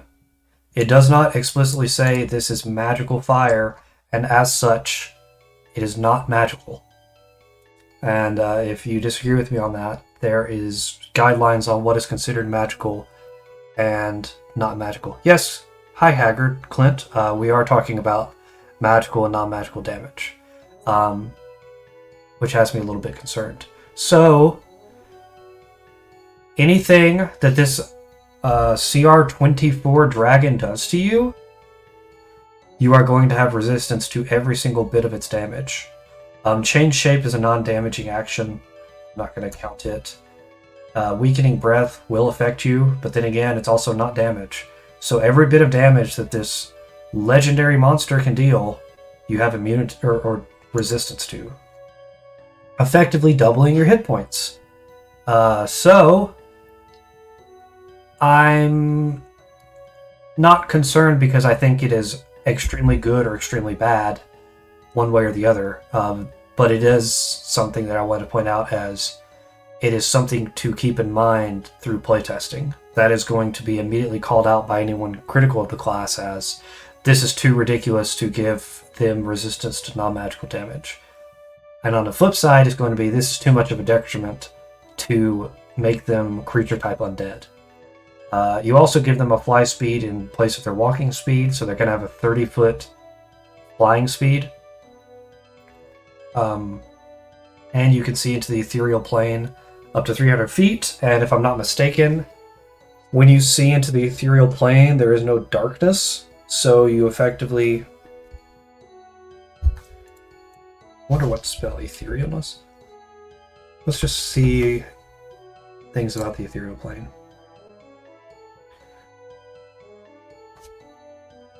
Visibility in the border ethereal is limited to 60 feet, and the deep ethereal is limited to 30 feet.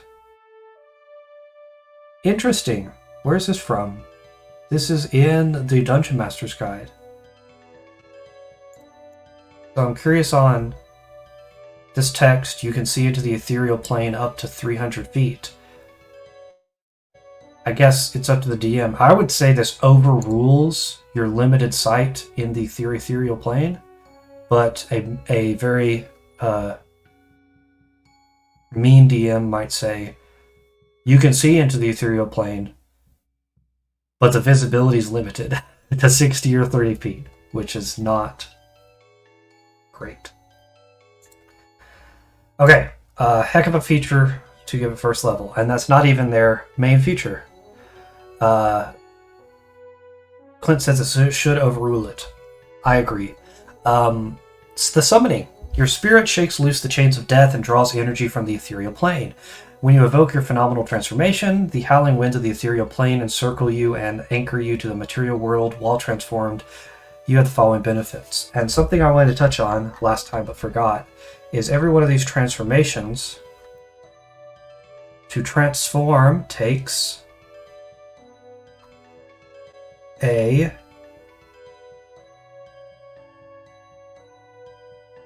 it doesn't take an action or a bonus action. You could spin these hit die. Interesting. So there's no action.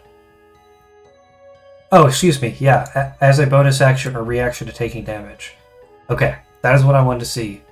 My concern was you take a whole action to transform and then you can't do anything afterwards, as if a barbarian's rage took an action, but we are good for the moment. Okay. Ethereal winds. Your natural armor is an ethereal wind encircling you, causing you to glow with dim light out to 5 feet. When you aren't possessing a target, your ethereal winds spiral around you out to 5 feet, making the area difficult terrain and causing any attack using ammunition to automatically miss. Wow. If you possess a target, this wind ends and returns once your possession ends. So while you are inside of an object, you are discreet, and then however, when you're outside of it, there is a circling spooky lights. Some would say are like the Aurora Borealis, and at this time of year, who would think? Creating difficult terrain within 5 feet of you, causing any attack using ammunition to automatically miss. Man, someone could point blank shoot you with a cannon and it would miss. That's interesting. That effectively makes you immune while you are not possessed or possessing something to ranged weapon attacks that are not thrown weapons. So anything past 100 or 60 feet is the largest range of weapons. Let's see here. Weapon.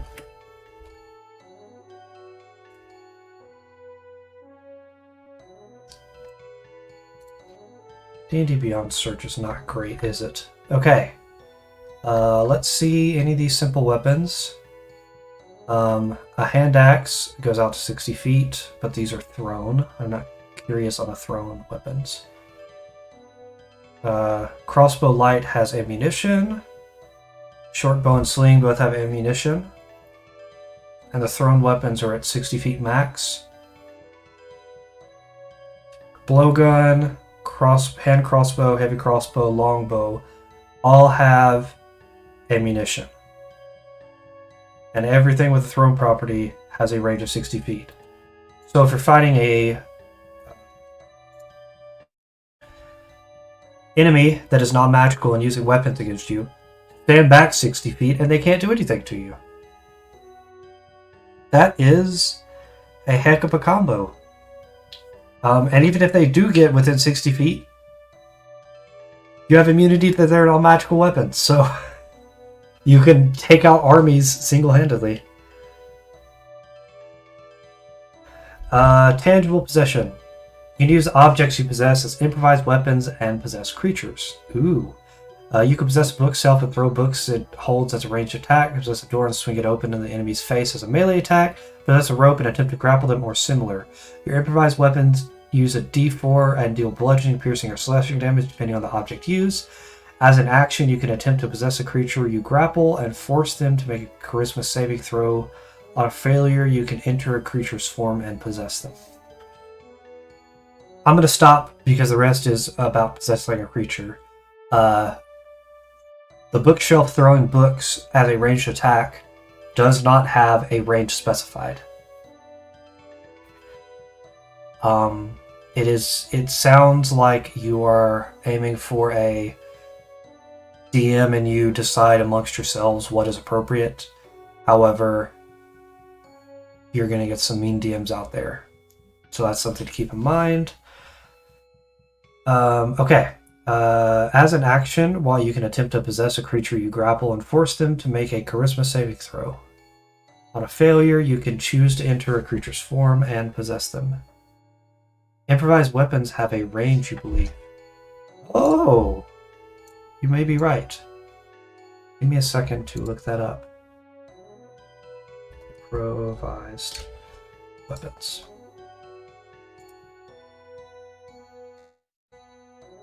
You are totally correct. I don't know. Interesting. I had no clue. Learned something new today. They do have a range. An improvised thrown weapon has a normal range of 20 feet and a long range of 60 feet. Good to know. Hello, Stinks. While possessing a creature, and while you and the creature are restrained, so both of you are restrained. Let's check that restrained condition, because I don't remember it. Worst. Hold on. We have to. Every time I see it, we have to talk about the worst art in 5th edition. Things you absolutely don't like to see.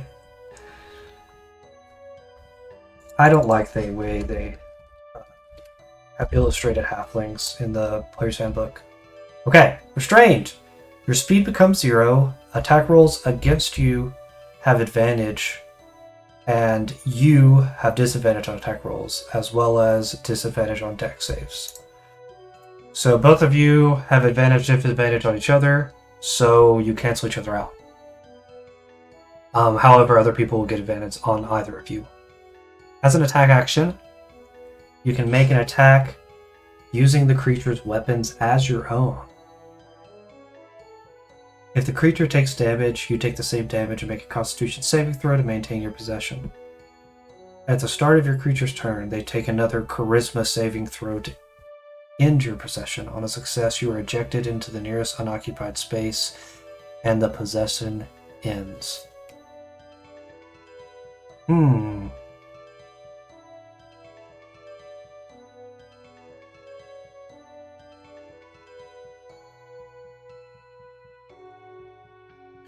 What I'm concerned on is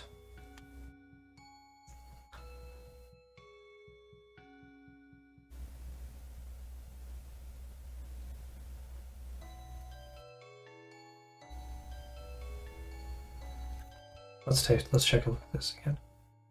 Restrained creature's speed becomes 0. My first thought was, can this be abused to the point where you grapple them, move, and then possess them at the end of your turn, thus making both of your speed 0. So it has to use... So effectively you could repeatedly possess them and then throw them off of cliffs as if you... Like... I don't think that's possible, though. I don't think that's reliable. As an action, you can make an attack using the creature's weapons as your own. So, this also... It looks like it's restricted to weapon attacks, so if you possess a wizard, for example, you cannot use their spells or spellbook, which I think is fair. It is a heck of a feature to... All of this, I'm sure you're well aware, Clint, that this is very, very, very experimental to all give at first level. This is very... I can't point to anything that is explicitly busted, but there is alarm bells in various areas. Okay, on to fifth level. Your spirit bridges the divide between life and death. While not possessing, as a bonus action, you can step into or out of the ethereal plane, or choose to turn invisible and reappear. If you interact with anything while invisible, your invisibility ends.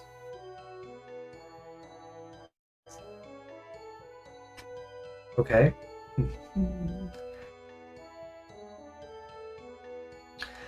So, what I'm a bit concerned about, but I actually think is fine, is that you have to use a bonus action to go into the ethereal plane, and then you have to use a bonus action to come out on your next turn. But I think that's kind of fair as a skirmishing, get out of the heat of battle move. Usually stuff like moving into an ethereal plane is going to take a action and a spell slot, or a bonus action and a spell slot. So I think it's kind of fine that you have it that way, though I would like to see it in play, because 2 bonus actions to hop in and out sounds good on paper, but I'm curious on how the players like it. Puppetry of the Poltergeist.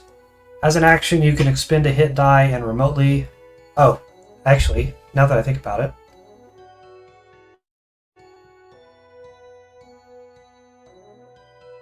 I was about to say, can you possess someone's clothes or boots or something? I would specify, obviously unattended is that's what you intended by saying unattended. However, there's things like It's not heat metal. There are texts in the trait dress that say choose an object that's not worn or carried by a creature. I think that would be beneficial to put in here. As an action, you can expend a hit die and remotely possess unattended objects within 30 feet of you. You can possess a number of unattended objects equal to your proficiency bonus and choose to release them at any time, requiring no actions.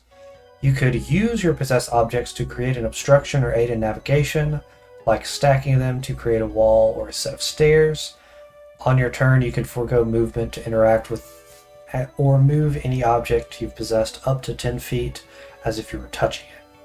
I notice that there is no size restriction on these objects. I think there should be, because you could stand in an alleyway and possess 2 houses. You know what I mean? Stinks asks, what is this class supposed to be? This is the Wyrd by HaggardClint, and while this subclass is specifically ghostly and spooky, the class itself is a love letter to superheroes, and the general idea is that you can manifest supernatural or otherworldly abilities and channel this extremely powerful power. Extremely powerful power. I put that on the 10. And you become various Hulk-size things. I like that, Stinks. Maybe the size restriction increases with level. That is really, really good. I like that a lot, actually.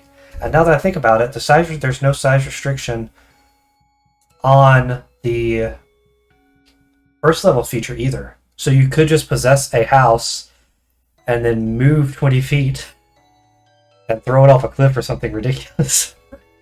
Which I think would be cool, don't get me wrong, but I'm not sure it's appropriate for first level ability. And moreover, I think a clause in here that says objects within 30 feet of you that are not being held or carried, I would put in there that they are completely within 30 feet of you. Because if you have, you know, one plank of a ship within 30 feet of you, can you possess the entire ship? I wouldn't think so. I think the entirety of the object has to be within 30 feet of you. Or at least I think that's how it should be. I'm not sure if that's the intention or not, but I think a size increase or maybe a radius of entirely in the sphere from you increase could be an interesting way to boost yourself throughout the levels. And of note, the Beast subclass, the Beast Within subclass, does have some scaling on its unarmed strikes. I'm curious on if you could do a similar type scaling on this ability. Cantrip scaling, possibly. So what's cantrip scaling again? 7th. I'm about to look up a cantrip. Eldritch Blast. Cantrip scaling is 5th, 11th, to 17th. I don't know why I got 7th. But yeah, that might be interesting. Personally, I think it would be very interesting for you to lean into the controlling objects more so than humanoids and monsters. I think Quint says, I think all of the subclasses need a scaling ability, I reckon. I think actually that would be really fun. I think that's a good idea. But yeah, if you leaned more into the object possession rather than everything possession, I think object possession could be really, really, really neat way to go, and something that I've never, ever seen before. Okay, 14th level ability, Death Soul. I like the name Haunting Spirit, by the way. It's really great.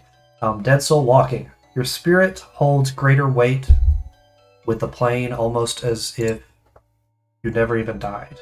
The weight which you can carry as a spirit doubles. Nice. Stink says, starting out with being able to possess a small object at the start and then moving up to a huge object at maximum sounds reasonable. I am inclined to agree with you. I think actually, if you use cantrip scaling as sort of a backbone, Clint, that's 5th, 11th, and 17th level. That's 3 increases. If you went from small to medium, medium to large, and then large to huge, I think that is a reasonable capstone-y level feel. And moreover, we were talking in the previous stream about quote-unquote dead levels. If you had subclass quirk ability increases, sort of like how the fighter gets an extra attack at various levels, put that in the class table and see how that works out. I think that would actually be really, really interesting. Even something as simple as quirk scaling increase, that would be actually really sweet. And even more so, I am a very experimental designer to the point where I just throw crap at the wall and sticks and see what sticks, and a lot of the times it doesn't.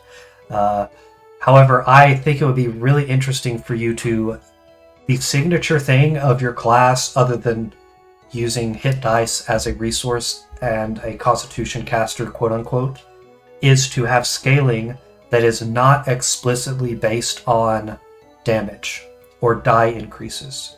So we've only looked at 3 subclasses so far, but your damage increases for beast I think is fine. Perhaps with your cosmic fire subclass, it increases the brightness or not brightness of your flame. That would be something. I don't think it's that powerful of an increase, but that could be fun. Maybe the explosion radius increases as well. And you sort of have that going in the 14th level feature. And a size increase at each step for the Haunting Spirit sounds really, really interesting. Let's continue. You can double your carry weight as a spirit, which I think is really good. While transformed as an action, you can expend a hit die and possess the body of a dead creature with a head you can touch. You can enter a creature's body and grant it 1 hit point, turning it into an undead creature that you can use just as you would possess a living creature. The creature takes damage, it dies, and cannot be possessed by you again. Okay.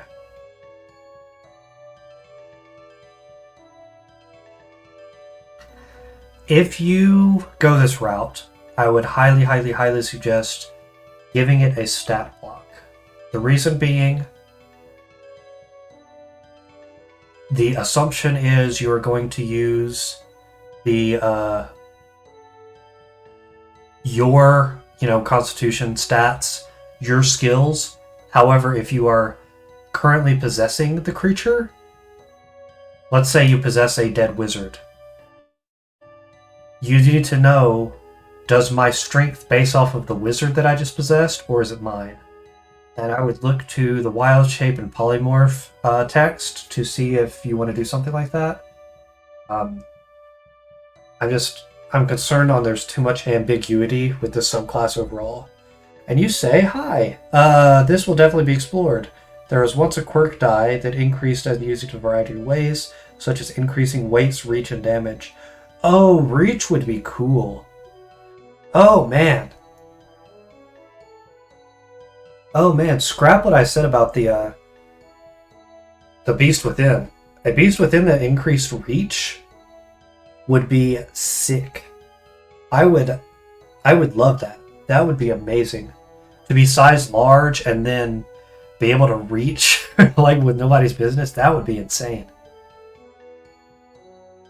I don't think that's balanced at all, but I would love to see it.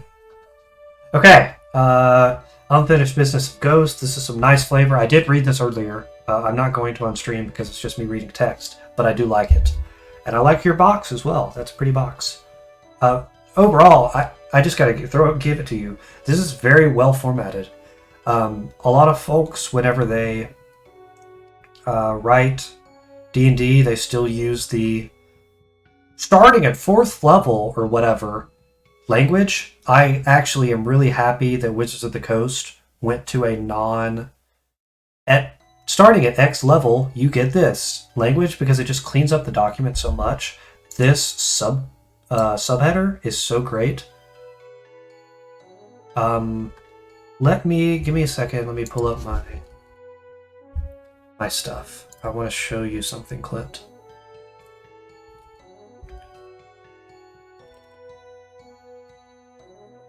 This is a design hack that I got from the illustrious Heavy Arms.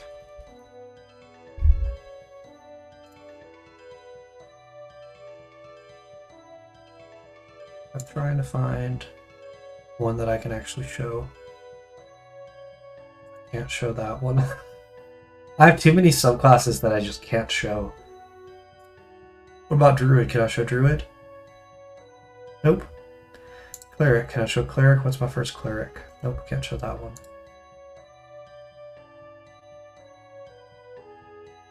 I can do Warlock. Why not? Oh no, I'll do one of my own. Why not? So this is how I format mine. So this section right here, I don't even say 9th level Haunting Spirit ability. All they need to know is 9th level, man.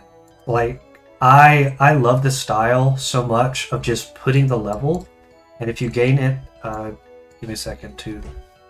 If you gain it at multiple levels, such as ability score increases, I say put all those levels there.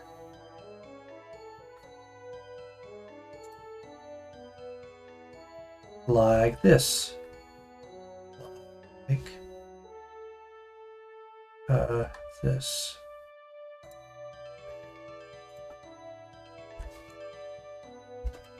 Sorry, it's taking me a bit. I wasn't expecting to do this, but you know how it goes. So, see the Sorcerer's Origin? Sorcerer's Origin gets a 1st, 6th, 14th, and 18th. Quantum Magics increases 2nd and onward. I think that is a special... That is the next generation way to do it. Thank you to... Shout out to Heavy Arms for giving me the idea to do that. Anyway, let's get back to the Ironclad. Stink says, by the way, is it okay if I share some homebrew of my own? I'm a bit confused, Stinks. You want to like link your own homebrew? You want me to review it? What's going on there, bud? Ironclad, Blue Beetle, Cyborg, and Green Lantern. I love me some Green Lantern. Okay. Your natural origin is an incredible feat of artificery. Fantastic word. Provides you with incredibly advanced suit of armor that you can control with your mind. Mechanical. An alien device detaches itself from your spine, fusing with you and bringing it with the defenses of its people's distant war. Mystical, an enchanted ring travels across space, containing the means to manifest your weapons and armor. Mutation, an explosion causes hundreds of metallic shards to scatter into you, triggering a strange malformation in your exterior. I can see every bit of the inspiration you got for this, and I am in love with it. Quirk Proficiencies. The iron floods your mind with the knowledge of its creation. You gain proficiency in history. See, I did it without even I did the trade dress without even recognizing. You are proficient in history and one tool of your choice and intelligence saving throws. Stink says either we share it. We share just like sharing our stuff. I don't think that it is appropriate to link your own stuff in a Twitch chat like this. However, I will at the end of the stream. Actually, if you want to message me on Reddit, you can do so at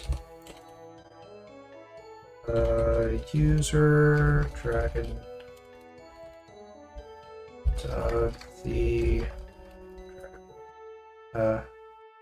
good. It didn't recognize my command.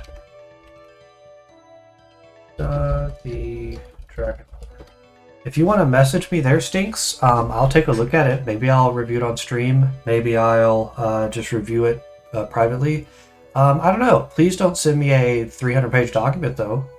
I don't have time for that. But if it's just like a subclass or something, sure, I'll take a look at it. Why not?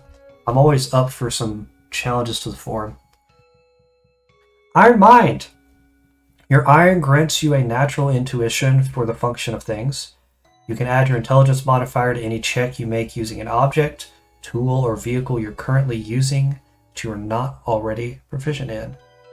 I don't have Reddit. I have Discord, Twitch. Yeah. First of all, what's a subclass? Because I'm curious now. Second, let me get my Discord information for you. Oh, Discord copies it automatically. Message me on Discord, bud. Yeah, I'm curious on what your subclass is. I think add your intelligence to any check you make using a tool, object, or vehicle that you're currently using and that you are not already proficient in.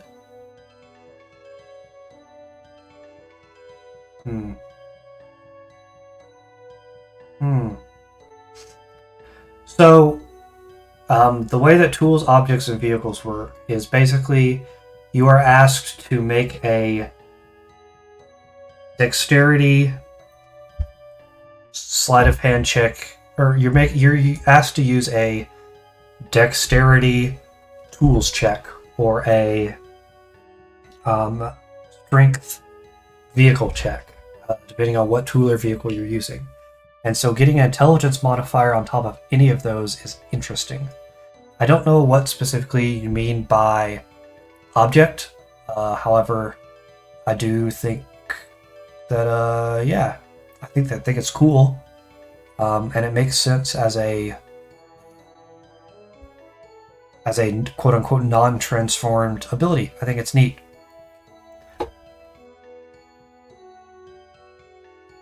Suit of Iron. The iron reconstitutes itself unto your form, shielding you against the elements and converting you into a living weapon. When you evoke your phenomenal transformation, the iron becomes a living suit of armor around you. While transformed, you have the following benefits. Well armored. Your natural armor is a sophisticated suit of armor that shields you from head to toe. While transformed, you are resistant to non-magical bludgeoning, piercing, and slashing damage. Additionally, you count as one size larger when determining how much you can lift, pull, or carry, and do not require air to breathe. I like it. I like it a lot, actually.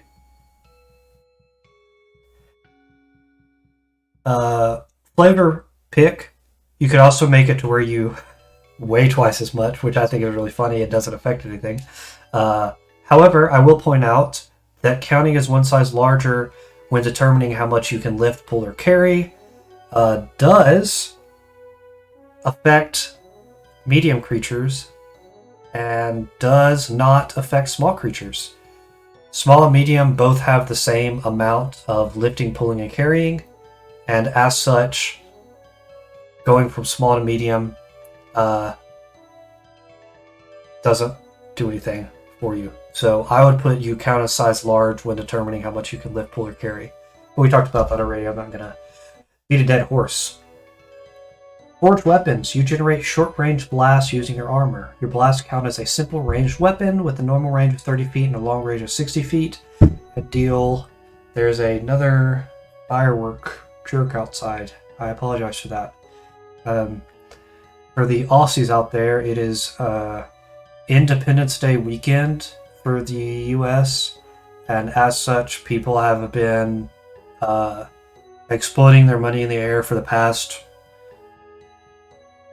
3 weeks. It's just something you gotta live with. As bonus action, you can convert a free hand into a one-handed weapon you've touched or a shield. Interesting. You are proficient in your forged weapons and shield. Your forged weapons share the exact same properties as the weapon you duplicate. If your forged weapon requires ammunition, you must use your bonus action again to reload it. It's required. So, this is good, and I like it a lot, and I think it's great. I'm going to go with rules as intended, it's great. Rules as written, I don't know if it's good. You could exploit it because there is some ambiguity on if it has to be a non-magical weapon or not, like a standard sword or something. Because if you touch a Black Razor, you can then convert a free hand into Black Razor. And I don't think that's the intent, and I don't think it should be that way. But yeah, I think it's really really great addition. So what I'm seeing here at first level is you do want to again be a tank slash well, actually not even a tank, so sort of midline striker who is going to blast in the midline, and if you need to, you can get up and bust out a one-handed weapon if you need to, or a shield. Transformative travel. The iron anticipates. Oh, sorry, there was a message. Stink sent me a friend request so I can get contact. It's a druid subclass based around more urban take on druidism, inspired by neo-paganism and street rap tropes. I am too uneducated to know what neo-paganism is, although I've heard the term. Street rat sounds interesting. Yeah, I'll accept the friend request after the stream. That sounds like fun. Transformative travel.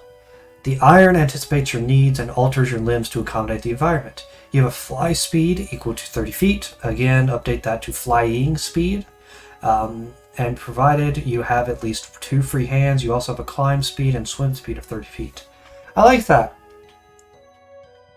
I wonder if there's a strange anti-synergy with you having 2 free hands being required, but you have one of your hands transformed into a shield or sword.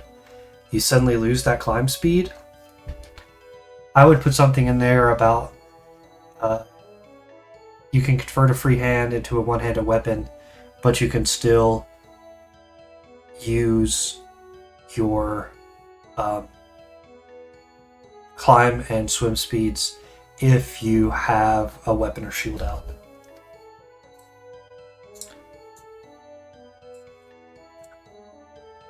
Overload senses. As an action, you can expend a hit die and enhance your senses for 1 minute. This enhancement makes it impossible to hide from you, alerting you to subtle details like the heartbeats of living creatures, the movement of air resting around the body, and the sound of a pin drop within 1 mile. Until the end of your next turn, you can see and hear clearly out to 1 mile and are at advantage when making perception checks, relying on your sight and hearing.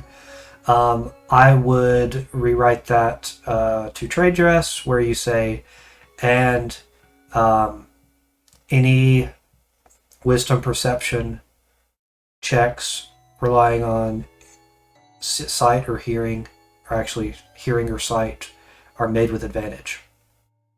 Additionally, for the duration, you cannot be surprised by invisible creatures sharing the same plane of existence as you, and you are not at disadvantage when making a ranged attack against a creature you can see within 1 mile.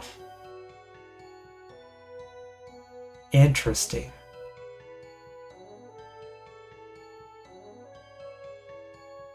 Is there anything that gives you the ability to make a ranged attack as a bonus action?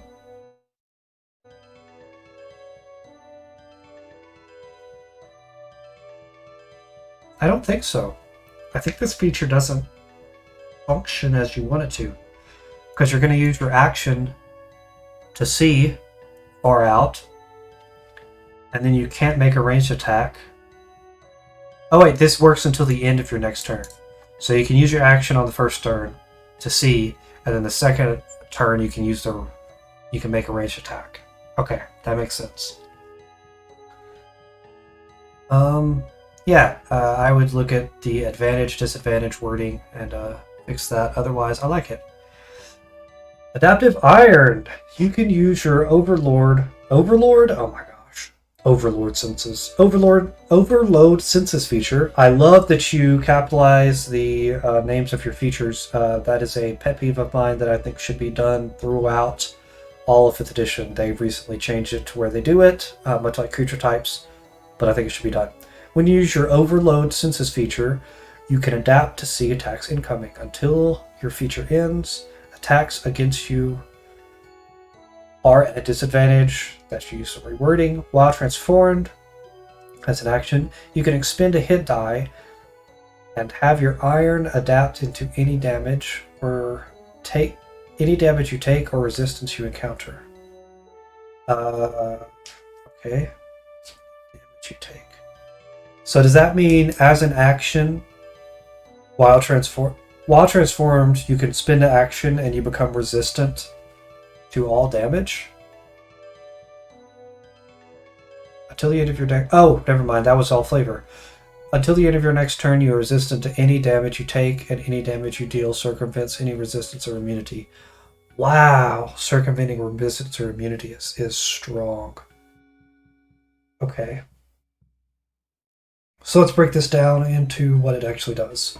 Overload senses makes all attacks at disadvantage for you. So anything that attacks you has disadvantage. Moreover, while you're transformed, you can spend an action to gain resistance to any damage, and any damage you deal ignores resistance or immunity until the end of your next turn. So that's a 2-turn setup sort of thing. Interesting.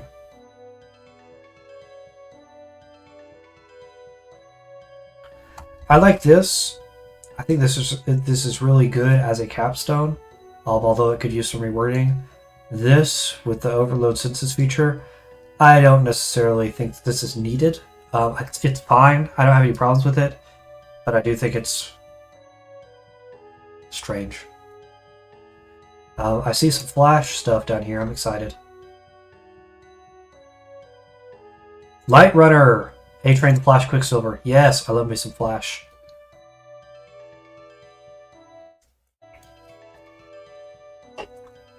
When transformed, the Wyrd generates lightning. They can travel through to literally run back in time. Natural. An incredible feat of artificery. Provide you with the incredible advanced suit of armor.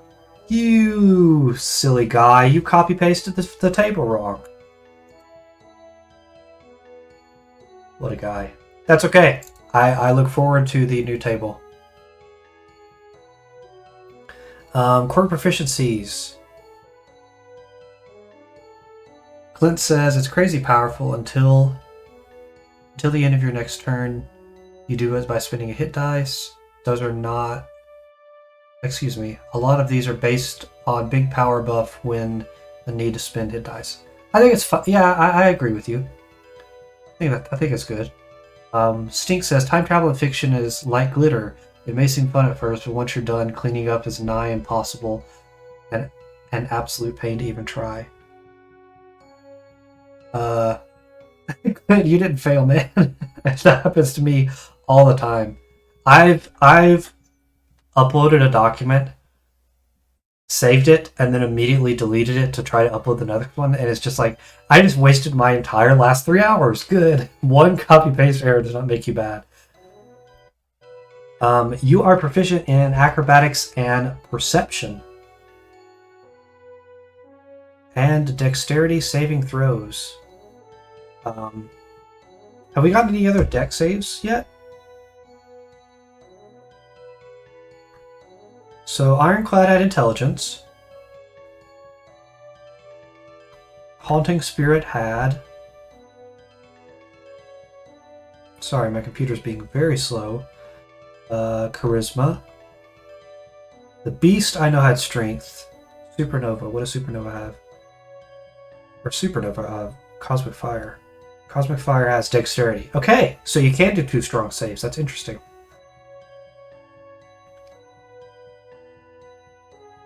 Come on, computer, you can do it. Alrighty. Back down to where we were. Yeah, I think that acrobatics and perception are fine. I think also sleight of hand would be pretty good. Maybe acrobatics and sleight of hand? I don't know. There's a lot of times where the Flash or whoever it may be does end up rewiring something, or where he often types in every pin code to get through a door, which I think is always really funny, and I enjoy it every time it happens. Ride the lightning! Lightning arcs around you, electrifying the air and eliminating resistances. When you evoke your phenomenal transformation, your speed, perception, and reflexes make you nearly impossible to capture. While transformed, you have the following benefits. Your natural armor is your superior reflexes. While transformed, the number of reactions you take during a round is equal to your proficiency bonus. Also, you are immune to the effects of difficult terrain. I like this a lot. I think I actually have written various features that say, hey, you can use more than one reaction, because I think it is ridiculously... It could be ridiculous, like ridiculously overpowered, giving you effectively 2 opportunity attacks every round. Because there's an argument to be made that the trigger happens and then you can do it twice, although I'm not sure. I don't think anyone would rule it that way, but the argument's there. Yeah, I love it. Your unarmed strikes deal 1d4 and deal bludgeoning damage. When you take the attack action, you can make a number of attacks equal to half your proficiency bonus rounded up. So you are getting a weird pseudo extra attack in here.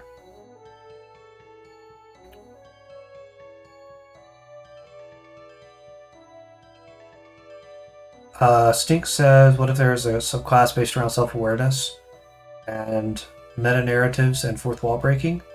That's interesting. I haven't read through the entire document yet, but maybe there is something there. I don't know. That'd be cool. I'd be up for that. Okay, so dealing bludgeoning damage. Why is it dealing bludgeoning damage, Clint? I think it should be dealing lightning damage, right?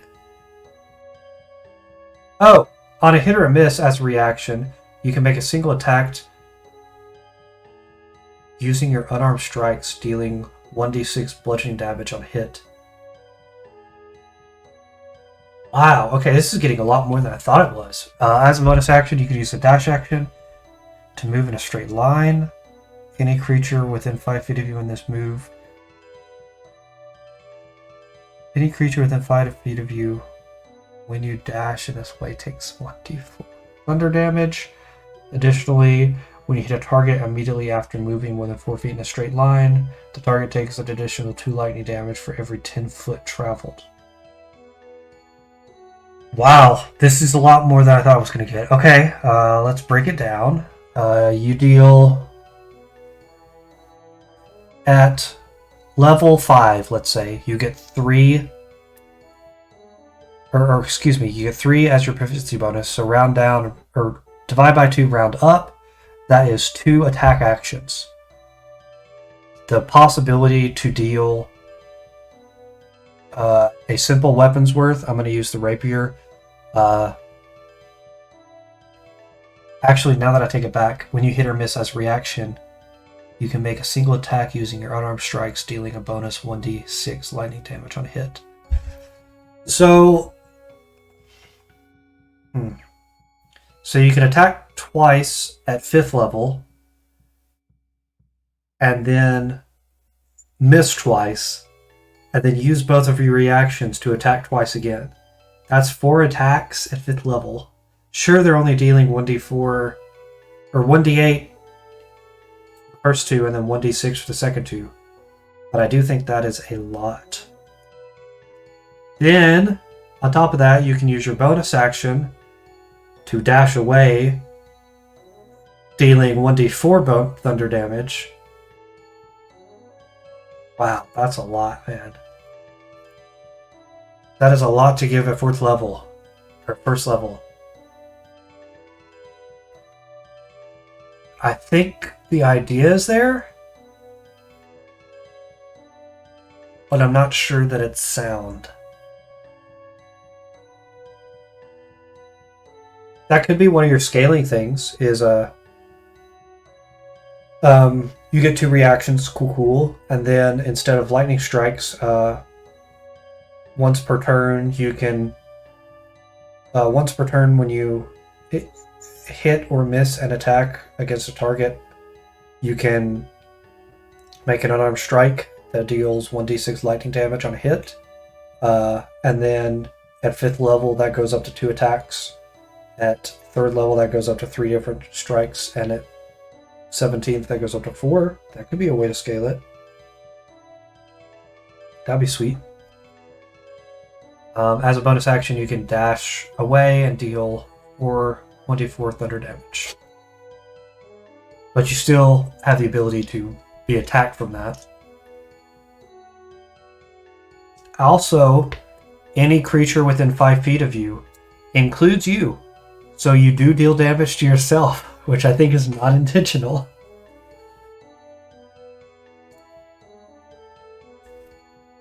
Super speed! Lightning pulses through your limbs and speeding your movements so fast they can defy gravity. Your walking speed is doubled and you can run up walls, across ceilings, and across bodies of liquid without falling or sinking. If you end your turn on any surface other than ground, you fall or sink and take appropriate damage as normal.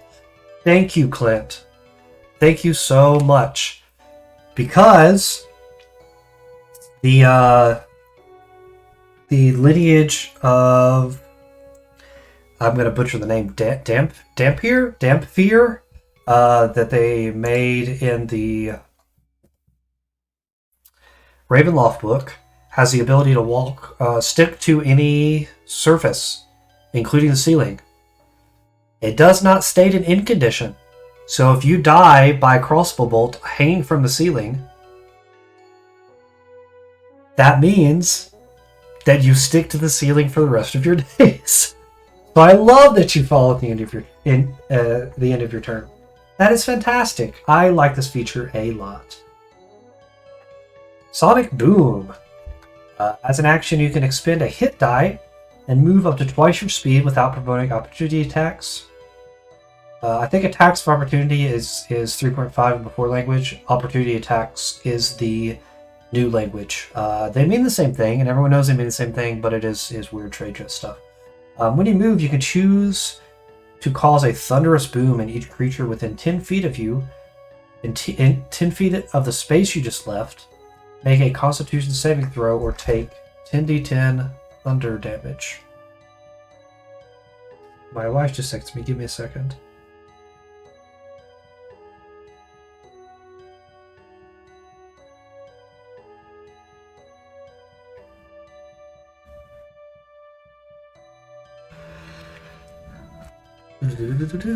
Okay. This thunder can be heard from 300 feet away.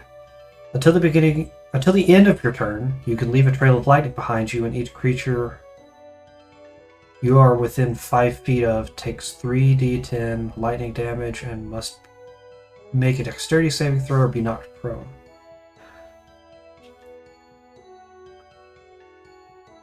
While moving, you can use reaction to interact with any object you touch before the start of your next turn. You can only interact with the object once during your turn. So I'm curious, could you, say, have a single, a 5 by 5 foot creature, right? Could you dash in front of them several times? Could you dash, 30 times 2 is 60? Could you dash in front of them divided by 5, which would be 12 divided by 3. Could you dash in front of them 4 times and thus cause them to have to make the dex save 4 times because any creature you're within 5 feet of you takes 3d10 lightning damage? That would be interesting. I don't think that's the way this goes, and I don't think it should be ruled that way. But I like it. Who knows? I like this feature. I'm curious if 3d10 matches the scaling that they lay out for spells, but it sounds appropriate for that level. I'm not too familiar with the scaling of spells. I'm more of a subclass and race guide. That's okay. Flash to the future. Your lightning lets you disappear in a flash and literally step through time. If a creature fails a saving throw from its sonic boom, the creature cannot take reactions until the end of its next turn. While transformed, when a creature starts its turn, you can expend a hit die to use your reaction and immediately take an extra turn. You can use your Flash to the Future once per round. Once you use this feature twice, you cannot do so again until you finish a long rest. So, you Sonic Boom and then use one of your reactions to take an extra turn. I like it. I'm trying to think if there's anything exploitable here, but I think it's kind of fine in a capstone ridiculous way. I think it's kind of fine. You can only use it twice.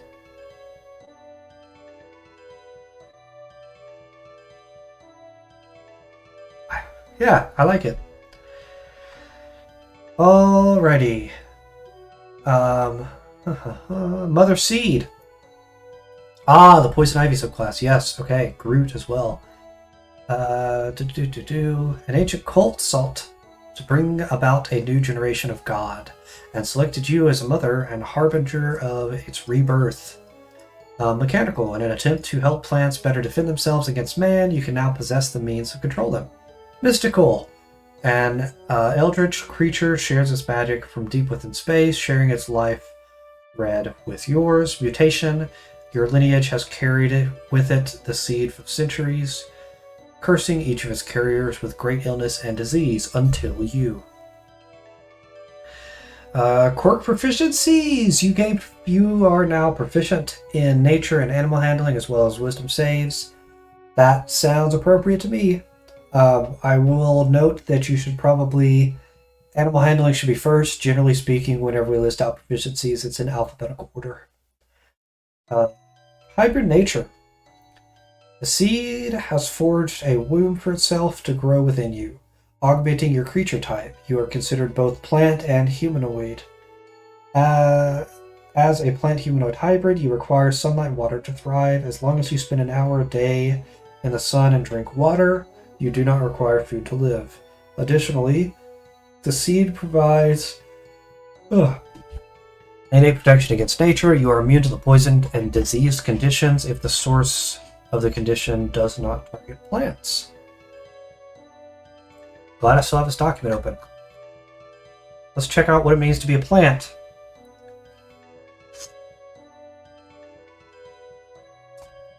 I don't think there's much to be said here.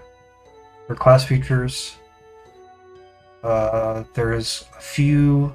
The Woodcutter's Axe is a very low level one. Scroll protection as well works different for you. And Blight, you have disadvantage on the save. And Abi Dalzim's Horrid Wilting, you have disadvantage on saves.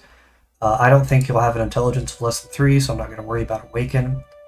Locate animals or plants and speak with plants will both work on you, which I think is kind of a good thing. Your friends could just locate you, and people that may not be able to speak with you can speak with you by casting Speak with Plants. Yeah, I think that's fine. You're immune to calm emotions, Charm Person, Crown of Madness, Dominate Person, and Hold Person, which are all buffs. However, Create Food and Water won't feed you, quote unquote, but since you have an augmented ability to do that, I think that's fine. I can never say this one right. Simulacrum doesn't work with you. Yeah, those are some things to keep in mind. Immune to the poison condition and disease conditions. If the source of the condition does not target plants, I say you don't even need that. I say immune to poison and diseased. Or you are immune to the poison condition and disease.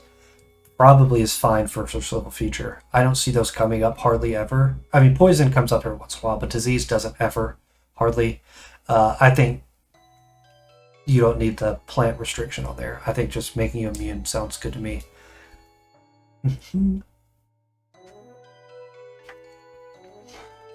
Mother's Wrath. Seed is matured within you and can now act on the defense of its mother. When you evoke your phenomenal transformation, the seed emerges from you in the form of roots, vines, and leaves, allowing you to summon plant life from the soil. While transformed, you have the following benefits. I will say, before we go further, I understand the Mother Earth and femininity with plant things symbolism. A seed maturing inside you, it makes me uncomfortable, to say the least. I don't know. I don't necessarily care for it. Although I am a straight white male, so I may not have the perspective to say if it's okay or not. However, I would get some perspective on that if I were you, because it sounds really weird. Green skin. Your natural armor is protective of natural growth. You're resistant when you transform. You are resistant to poison damage. That should be worded. You gain resistance to poison damage and do not suffer the effects of difficult terrain. I like it a lot. Roots and vines. You can grow and summon plants in the forms of roots and vines, which you can summon to make unarmed strikes. Your unarmed strikes use d6. Each have a reach of 10 feet and deal bludgeoning damage. This is the third subclass now that gives an unarmed strike of d6 at first level. I don't think that's, outlandish or anything, but I do think it's worth pointing out that that's notably better than the monk. Although the monk is notably underpowered altogether, I just want to point it out. As an action, you could choose a point you could see within 90 feet of you and summon a plant to burst out of the ground and attack a target within 10 feet. The plant makes an unarmed strike using your strength, which uses a d6 and deals bludgeoning damage.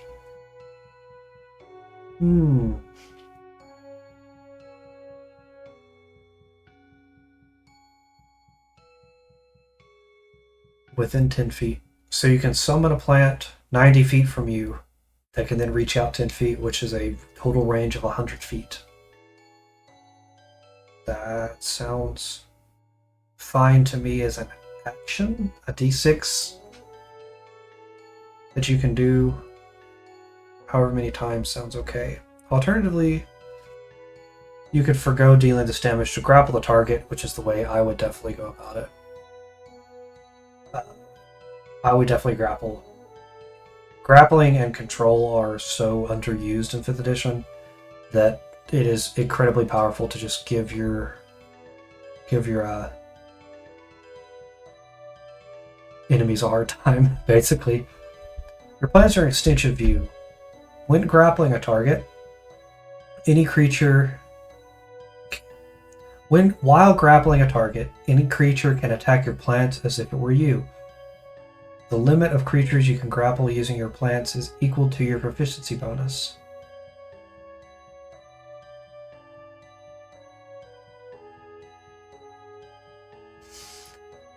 Okay, so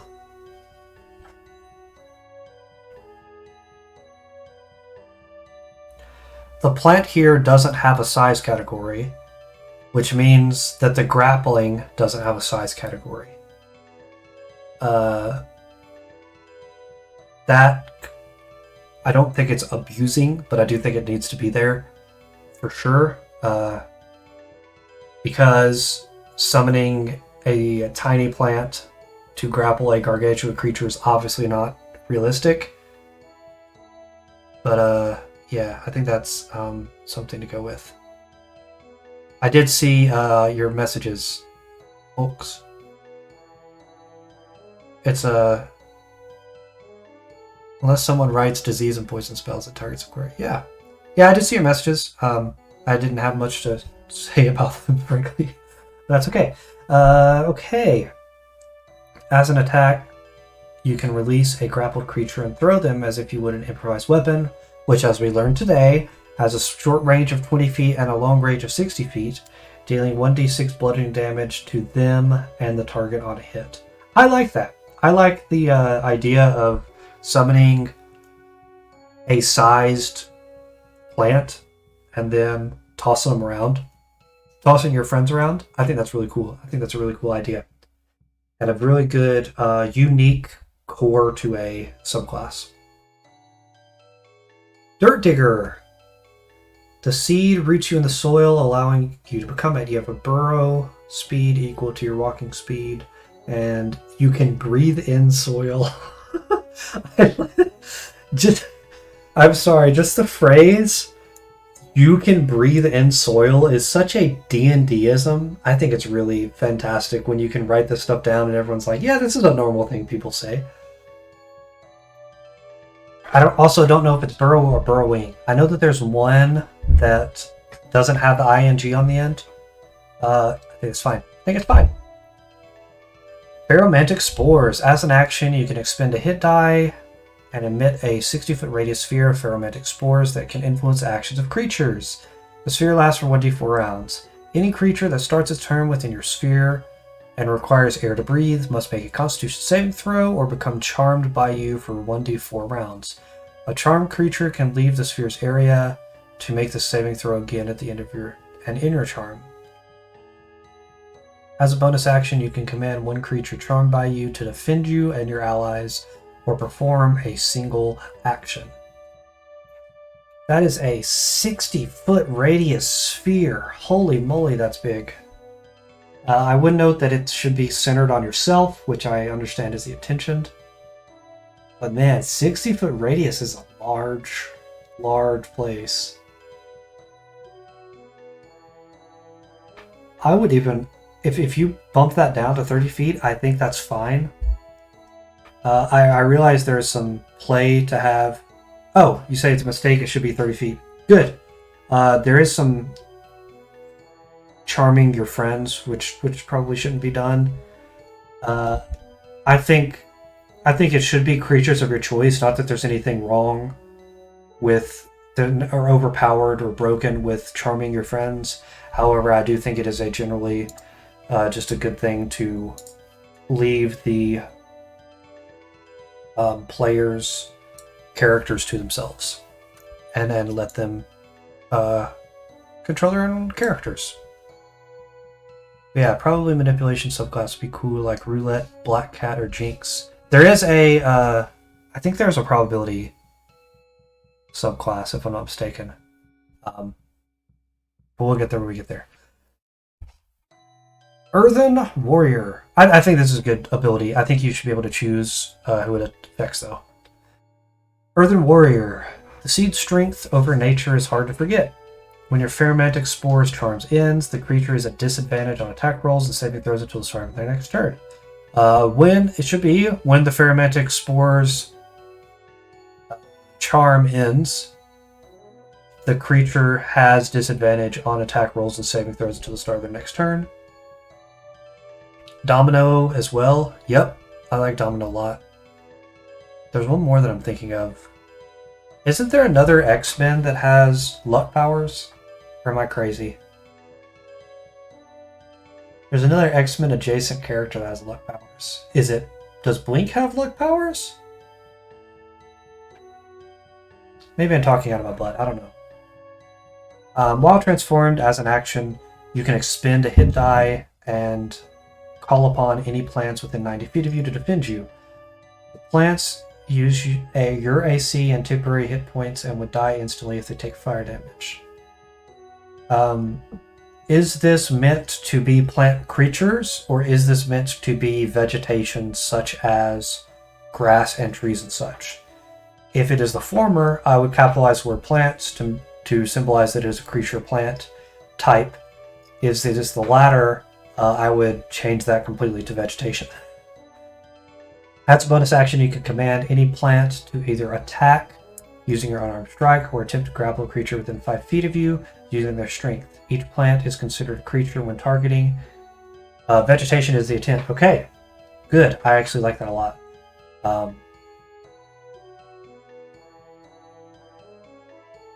You can command any plant to either attack using your unarmed strike or attempt to grapple the creature within 5 feet of it using its strength. Using your strength.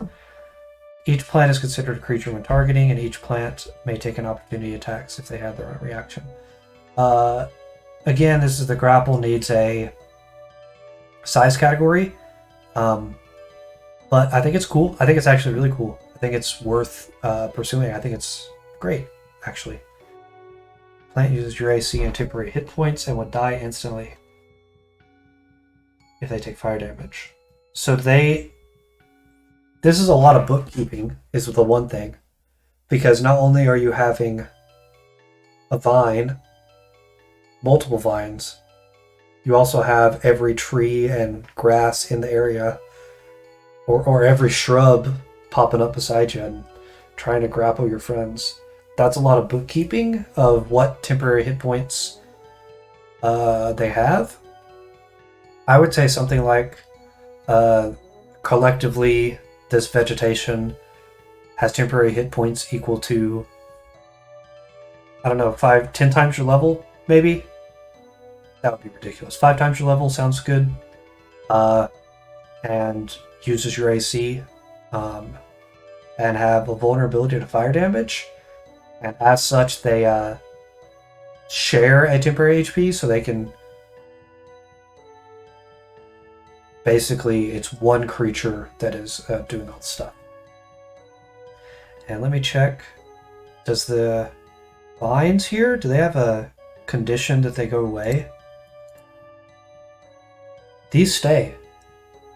The idea is basically they share your AC and temp HP, so they're an extension of you. Yeah, I mean, I like that a lot. However, if you start with 1 temp HP, they also get 1 temp HP. And if there's 12 trees around you, do each of those get 1 temp HP? Because that's a lot of temp HP to go around.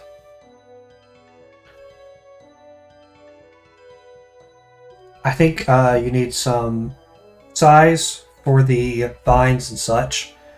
And you need some end conditions on how long these vines last and how long the, well, I guess they last till the temporary hit points go away. I like it. I'm going to see how many more subclasses I have left, because I'm out of energy once more. You all have 1 temp HP, you show Zen pool. Okay! I think that not necessarily could be clarified, but I do think it's good. We only have 2 more subclasses! Let's knock it out. Before I go any further, I do want to make a note that Clint has written an amazingly detailed copyright notice, a majorly detailed way to write a subclass, which is monumental for people that like this kind of thing. I love it. I really do. This is all good. I haven't read through this personally, but I do recognize that a lot of work went into this, and it's great. I did notice through line of mobility ability, that's fun to say. I didn't recognize the through line of crowd control, but I did recognize capstone. Exploration utility, yep, totally agree. Yeah, there's some cool... This is a really cool page. Human Torch getting a supernova or Black Bolt speaking, flashing backwards through time. I'm about all of this. This is amazing. Stink says more exotic potential subclass is Overmind or Symbiotic Collective Consciousness, allowing your mind to sort of leak into others, allowing the party as a whole to draw from a pool of extra actions or special abilities that are focused on synergizing with the party as possible, probably telepathy. That does sound interesting, although it's tough to, I guess, ascertain some mechanical effects that would have other than just telepathy. Like, I like the concept, don't get me wrong, but I'm curious on how that would play out as everyone... There's a pool of attack actions that any one of your allies can take at any time. I don't know how I feel about that, because one player could hog all the attack actions. You know what I mean? I think it's a good idea. I would like to see it played out a bit more. And hey, Clint and Stinks are both in the chat. Maybe Stinks could be like, hey, Clint, can I make a subclass for it and put it in the document? That'd be kind of cool. Okay.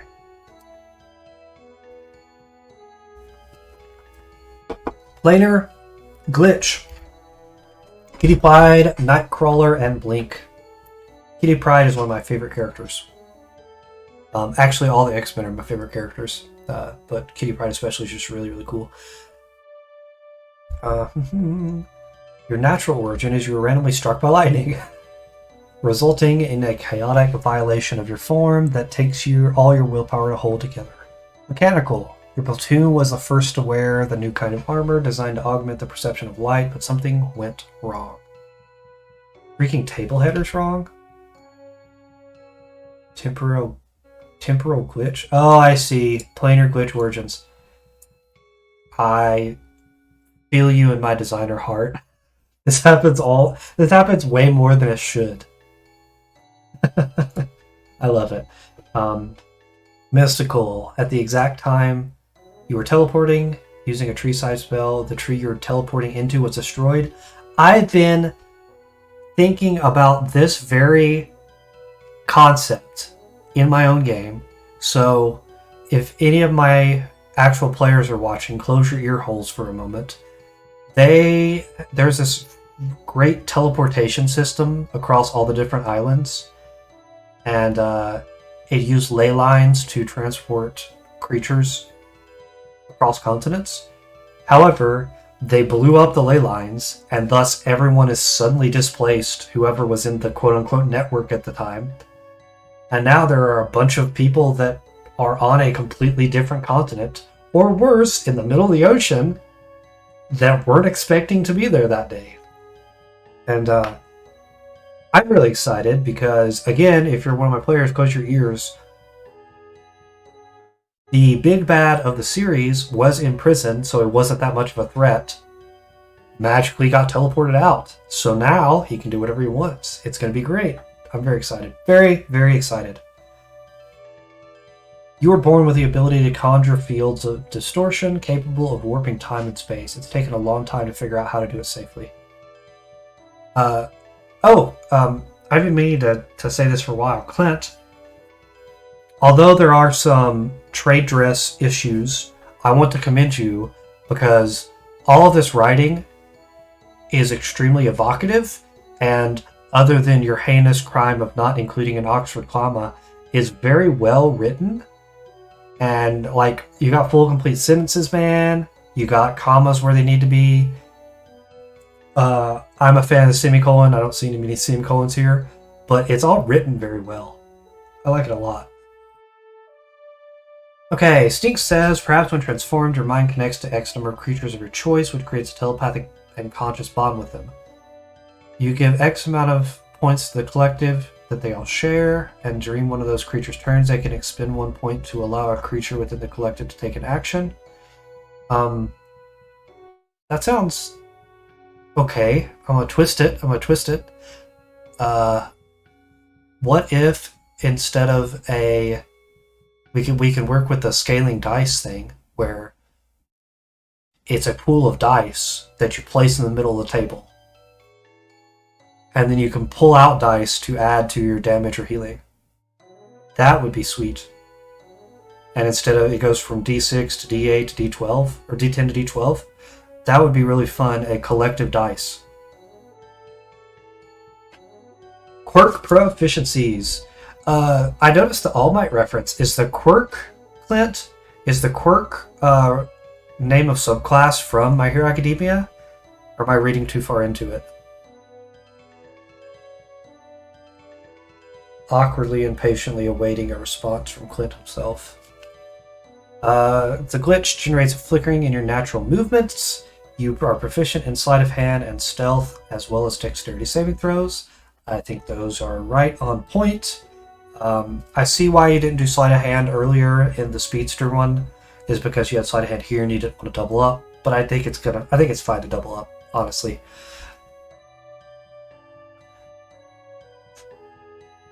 Phase out.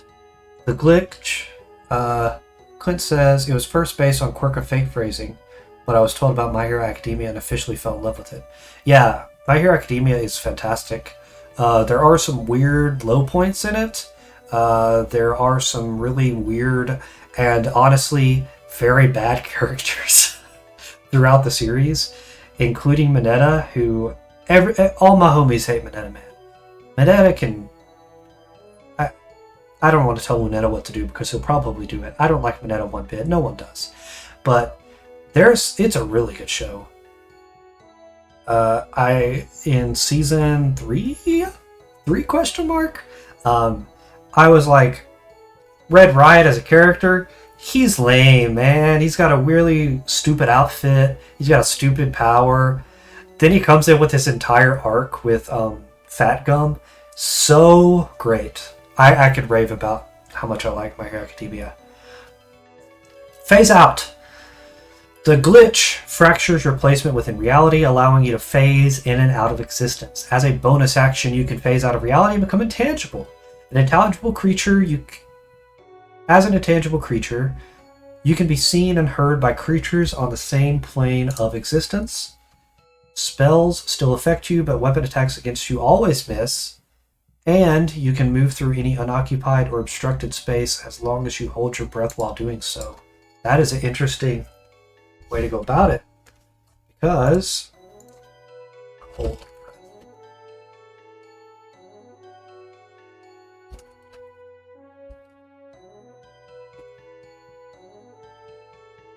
I don't like it. Here we go. You can hold your breath for a number of minutes equal to 1 plus your Constitution modifier, minimum of 30 seconds.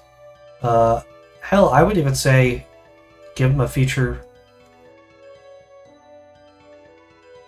I was going to say give them an artificial held breath extension, but now that you have 1 plus Constitution, that's your main stat, I think it's fine. I think it's fine as is. You're at least going to get 2 minutes out of it. You can end your phase at any time, requiring your bonus action. When you use an action or take magical damage, your phase ends. Stink says, for his symbiotic session capstone, you choose a willing creature within the collective, and the strength of the bond between you two becomes so strong that you literally become the same individual for a short time. This gives both of you an extra turn after your original turn, but the caveat is what you do during this turn is dictated by the other bonded creature. When I read that first part, I was imagining you all come together like the Power Rangers and form a Megazord, which sounds way cooler. Not that yours isn't cool, I think it's neat, but becoming a Megazord with a fighter would be so sick. Now I'm disappointed that doesn't exist. Why hasn't someone made a Megazord class yet? That's awesome. You can end your phase at any time. Oh, I've read that. If your phase ends while inside an object, you take 2d10 force damage and your movement is reduced to 0, and you can take no actions other than to phase out. If your phase ends while inside a creature, you take 2d10 lightning, or you take 2d10 damage and are shunted to a space of 5 feet from the creature and fall prone. There is no damage type to this. I don't know that it needs one, but I don't know how the other intangible thingies work. I don't know what kind of damage they do. Force damage, probably, right? Not sure. I thought of something while reading this. Do you take damage from the ghost possession if you get knocked out of the object if the object's destroyed?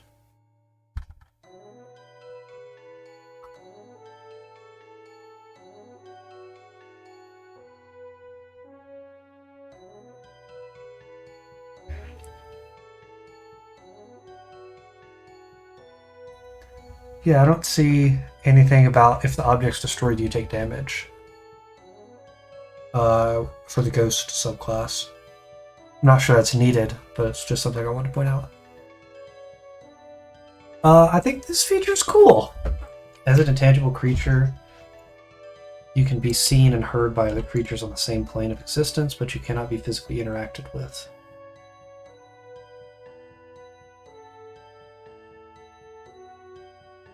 Spells still affect you, but weapon attacks against you always miss. And you move through any unoccupied or obstructed space. I notice that this is a not transformation feature. This is just something you can do.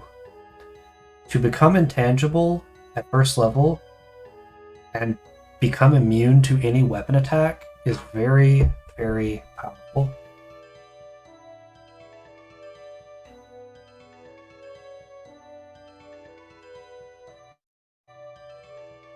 The only way to damage you in that would be to learn how this ability works and then have your sword inside the Wyrd and follow the Wyrd around until the end of their turn. Ready in action to follow in the Wyrd's footsteps and then force them to be inside objects at the end of their turn. That concerns me. It does concern me that you're immune to weapon attacks at first level. Pink says, I've always loved the idea of moral overminds, collective minds, instead of just immediately resorting to the mind wants to control and assimilate all. Magic can hurt you, says Clint, and you can't do anything while phased. I do agree, but becoming any attack against you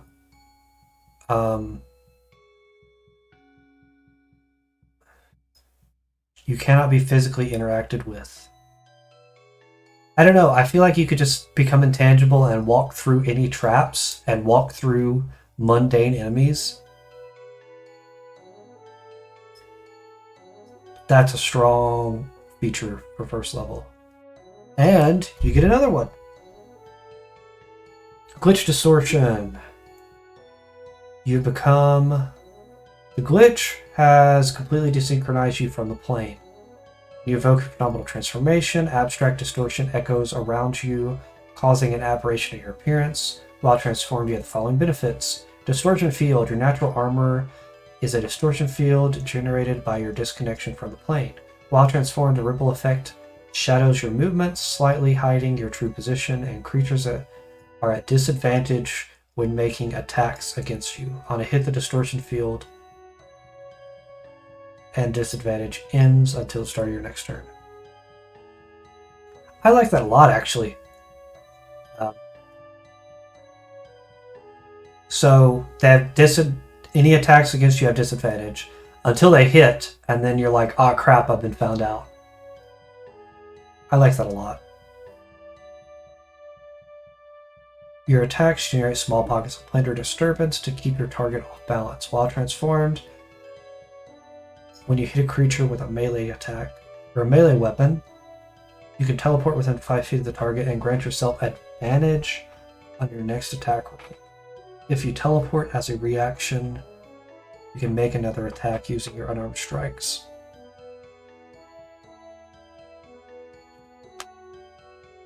Reword that to attack with an unarmed strike. And it doesn't necessarily have to be another attack using an unarmed strike. It can be you make an attack with an unarmed strike. Yeah. Question mark. Time Tunneler. The glitch's distortion fluctuates reality around you, allowing you to tunnel through it. On your turn, you can forego any remaining movement you have to instantly teleport a distance equal to your remaining movement. You can teleport to any unoccupied space you can see, provided it is a solid surface or in a liquid that can support you.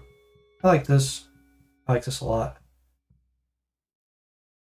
I would note that you should...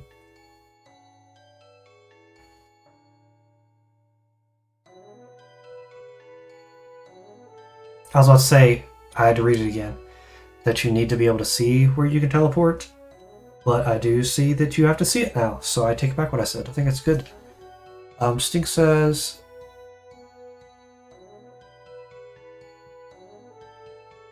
If you couldn't tell by a few times we slipped up and referred to ourselves in the plural, we did. Oh, yeah, the collective idea. There's multiple of us in one body, so just reversing our existences is in writing to one. In writing to make one instance among multiples is surprisingly easy and something we like to do. Oh, as in like coalescing into one being. I like it. Fold space. As an action, you can expend a hit die and fold 2 points in time connecting them. Choose 2 unoccupied spaces within 120 feet of you. I will say that you can see and create a portal at each space. These portals are connected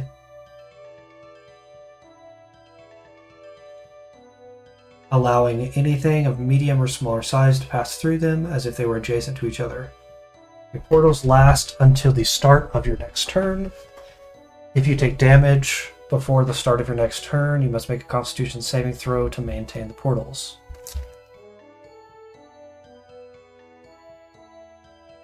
I like it.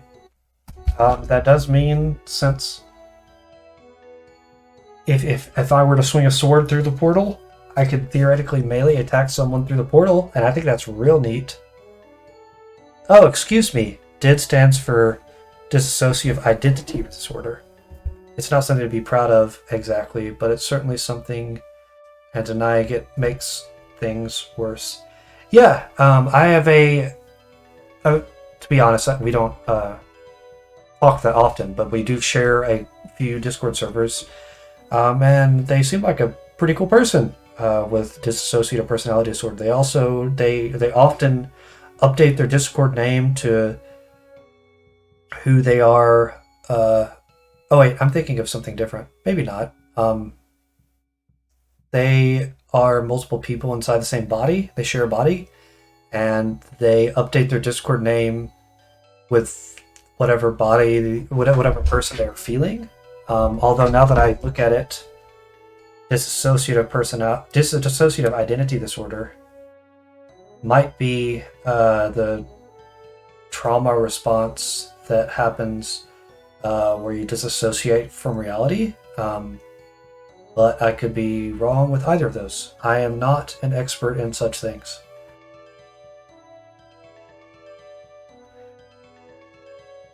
Planar Rip. Your glitch extends beyond limits, shaking the very foundations of reality. When you use your fold space ability, your portals increase in size, largely allowing for anything large or smaller to pass through it, and you generate a 10-foot aura of quaking reality at your portals, causing the ground to shake, crack, and warp. This is great flavor, and I think it's good. I'm not sure it's capstone level good, but I think it's cool. I like it.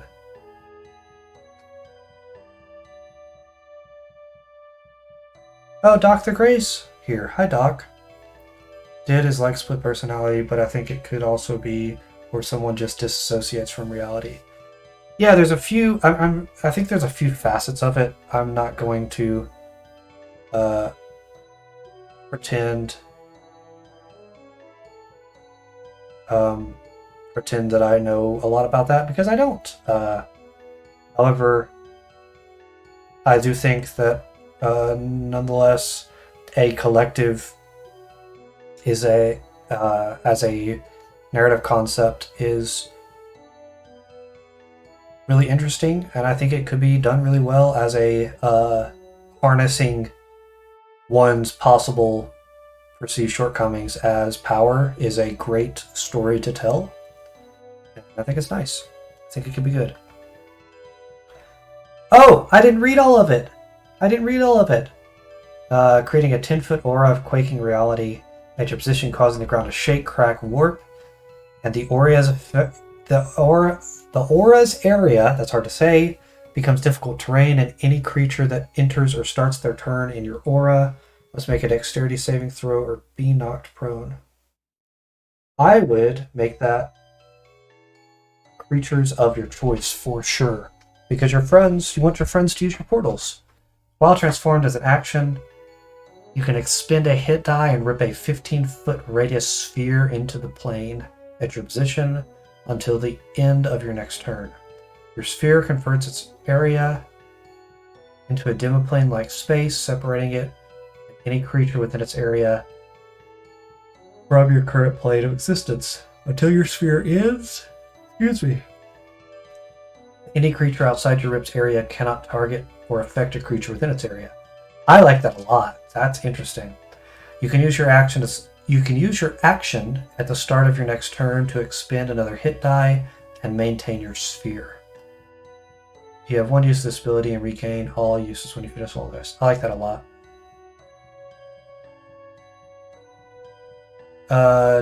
Doc says the DSM has a lot of conditions that are now sitting on spectrums that collect a lot of diagnoses under one umbrella rather than multiple unique ideas. Yep, that's what you get with the DSM.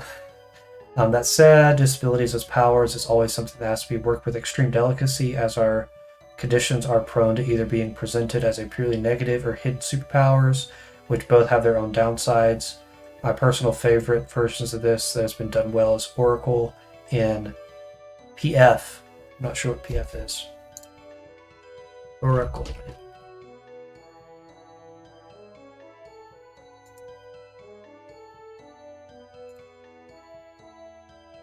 Oh, Pathfinder. It means Pathfinder, obviously.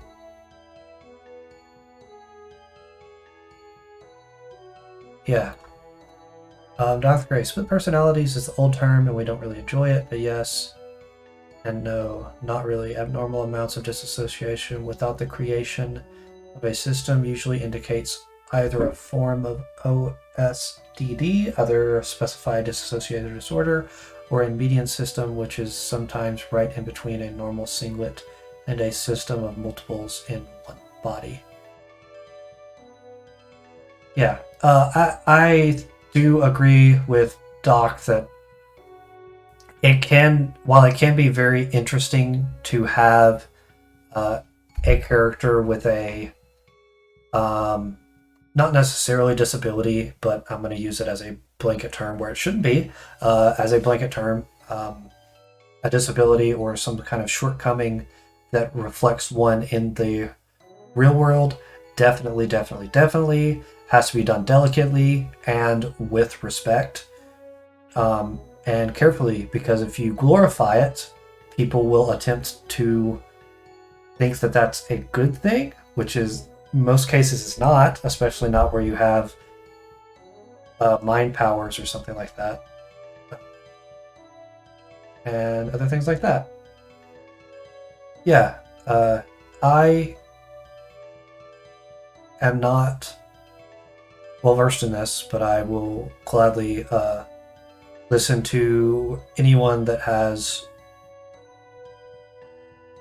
personal experience or ideas and reflections on it, because I think it's good to hear from everybody. I don't know. Relic Keeper, like Thor. And the Power Rangers. Oh, you have to Megazord at the end of this, right? Wyrds of a Relic Keeper wield fate through a mythical relic, channeling their essence or power of a deity, demon, demigod, or celestial. When transformed, the Wyrd siphons its entity's power from the relic through them, and they transform into their avatar upon the planes. Relic Keeper Origins Table. Natural. You broke a small statue containing the trapped spirit of your entity, forcing it to choose you as a new vessel. If I don't see a composite Superman reference, we riot. I'm just saying it right now. If you can't get your superpowers from lightning striking a replica of the Justice League, I don't want to play this class anymore. Mechanical. An alien deity grants you a unique artifact capable of summoning cosmic power. Mystical. In attempt to save a person from drowning, you discovered it was only a mask. That's really good. Mutation. An affliction has plagued your family for decades, but only after dying and returning to life. You have now learned why. Quirk Proficiencies. Your relic bestows upon you wisdom beyond your years, perhaps the wisdom to stop shooting fireworks at nearly 8 p.m. The sun is not down yet, and you cannot see them, neighbors. The wisdom that you are proficient in Arcana and Religion, and gain a proficiency in Wisdom saving throws. Steeks says, but as we said, we prefer to write characters with the inverse of our experiences. We are multiple instances in one, but prefer writing one instance among multiples. It's just fun, and it fits into fantastical settings a lot better than a system. Plus, we feel kind of anxious writing pure systems, since it feels low-key trauma dumping. I think that's actually really insightful, and like, I don't know how to say this without sounding like a sappy mob, but that's really, really great that you can look upon yourself and say, you know, we have this experience, and we don't want to trauma dump on anybody, but we do want to get our experience out there because it's important to us to share it with the people that we love and find interesting and all that. It's good. My wife is messaging me. Give me a second.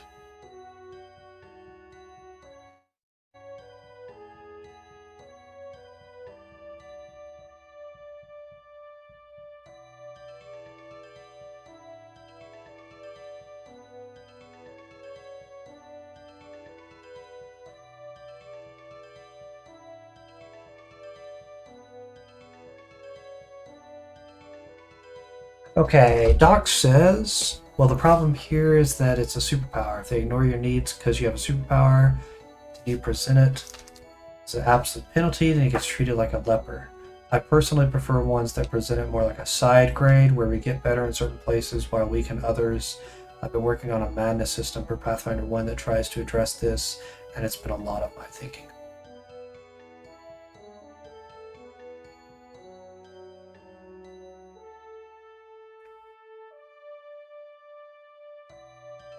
Let's go on to this.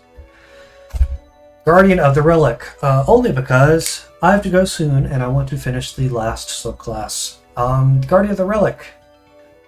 You carry a relic housing the essence of an otherworldly entity. Unlike power granted directly by this otherworldly entity, your relic is a conduit for its supernatural power, possibly stolen or enchanted into the relic for safekeeping. Your relic could be anything you physically carry, such as a coin, mask, ring, crown, simple weapon, or other object.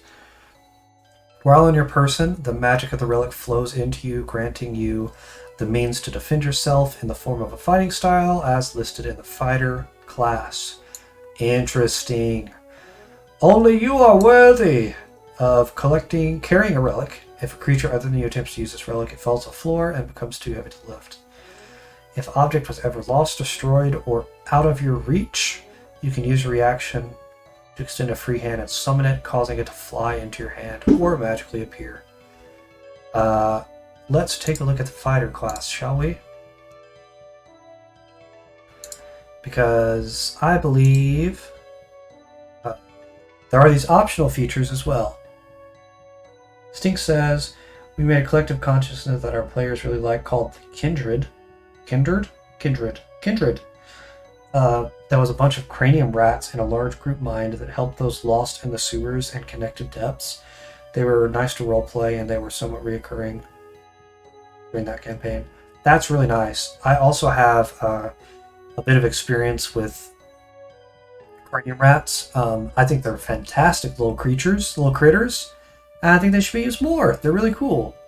Not necessarily touching on the previous conversation, but the thought of cranium rats reminded me of it.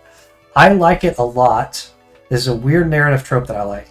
I love it when the party is walking through, let's say, the sewers, right? And there are cranium rats everywhere.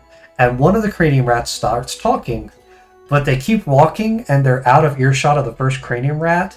A second cranium rat is nearby and continues the conversation right where the last one picked off. That is so eerie. It's one of my favorite narrative tropes that never happens, but I just want to point it out. It's so good. So good. Let's look at the fighting styles, shall we? You have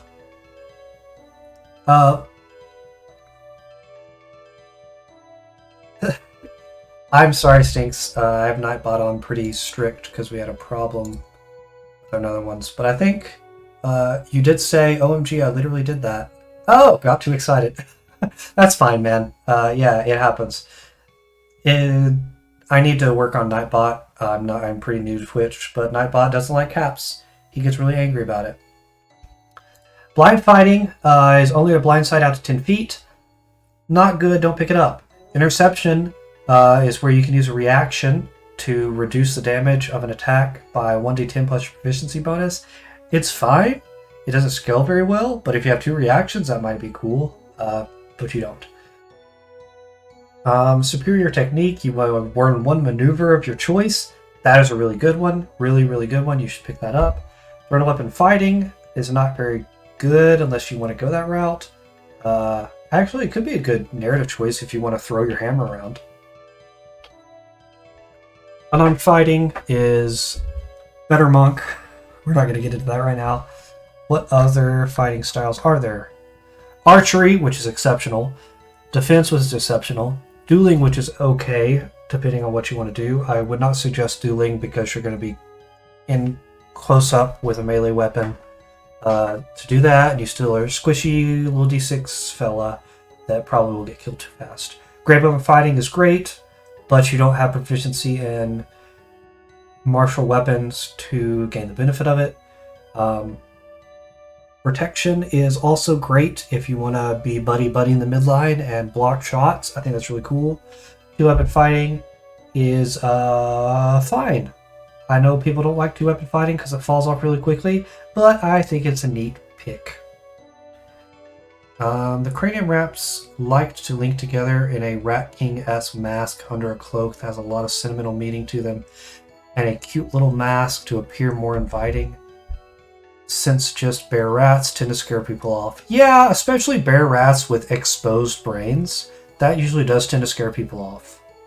I gotta give it to him. The Rat King mask under a cloak is probably the best way to go. I think that this is neat. I do think you need... What if you also, instead of Arcana or Religion, you gain proficiency in medium armor? That might be worth it. Because if you're going to go the fighter route and get a fighting style, I think it's important for you to get the weapon proficiency, or martial weapons, I suppose. To get the proficiency, you need to use the fighting style that you want. Your relic's magic encircles you, lifting you into the air surrounding your body in ceremonial armor. Your natural armor is enchanted, causing you to appear vaguely in the image of your relic's otherworldly source, and keeping you alive. When you take damage, your armor automatically attempts to heal you, and the total damage is reduced by a number equal to your constitution modifier. That is glorious. I like it, although I would note minimum 1 damage reduced, because there's going to be some doofus out there that tries to run with this, and he's going to have a negative to his constitution, and the DM's going to be like, actually, you deal extra damage because you have a negative 2. Ascended weapon. Your relic weapon enters its ascended form. When you use a martial weapon, you choose a martial weapon the first time you transform, and this remains your relic's weapon ascended form anytime you transform again in the future.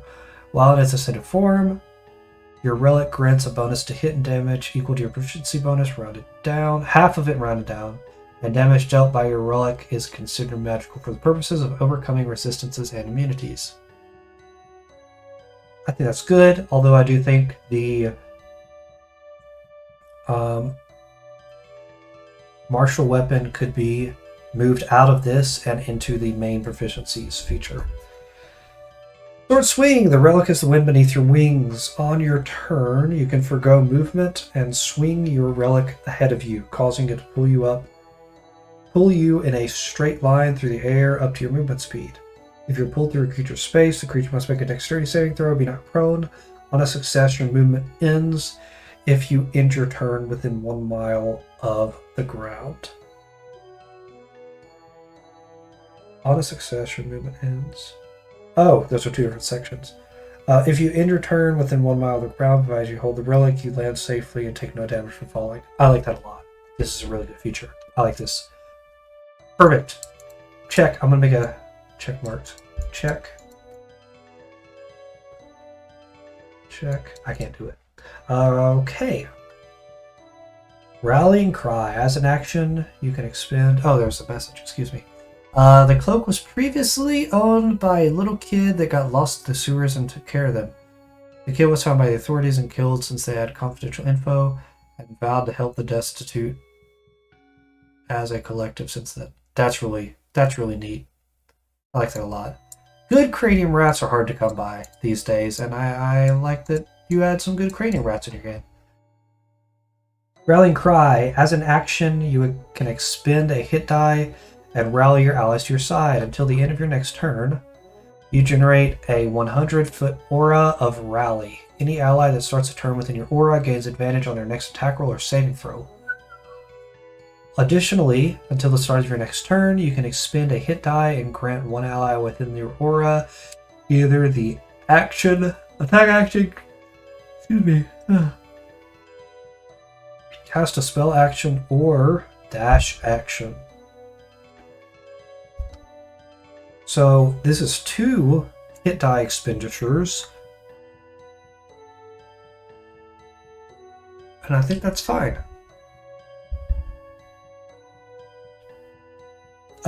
Point of adding scaling, instead of extra to hit damage proficiency bonus rounded down, you could have the damage be extra there. Be D4, D6, D8, D10. Just a thought. This is interesting. I would take a look at the cleric. Order domain.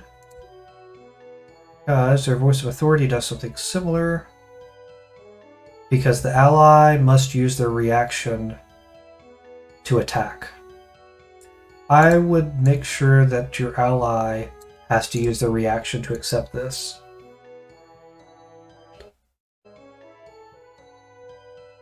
I think so.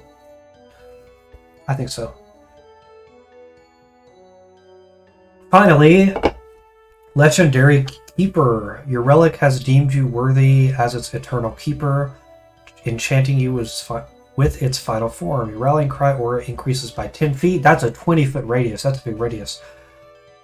When you transform, you can expend a hit die to enter a legendary form, and your ascended weapon becomes a legendary weapon.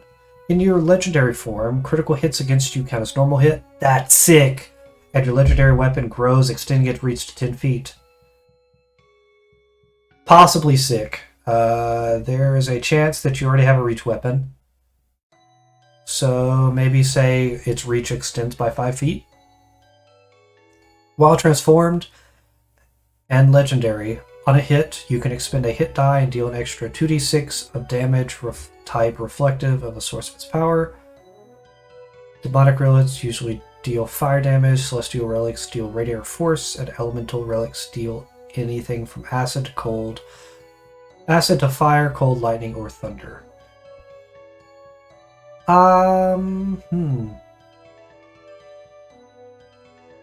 What if, hear me out, what if the scaling of this one was that you can deal damage of one choice of your damage of these, and then as you level up, you get an extra choice. So it can be fire, then you can choose fire, cold, then you can choose fire, cold, lightning, and deal all of them?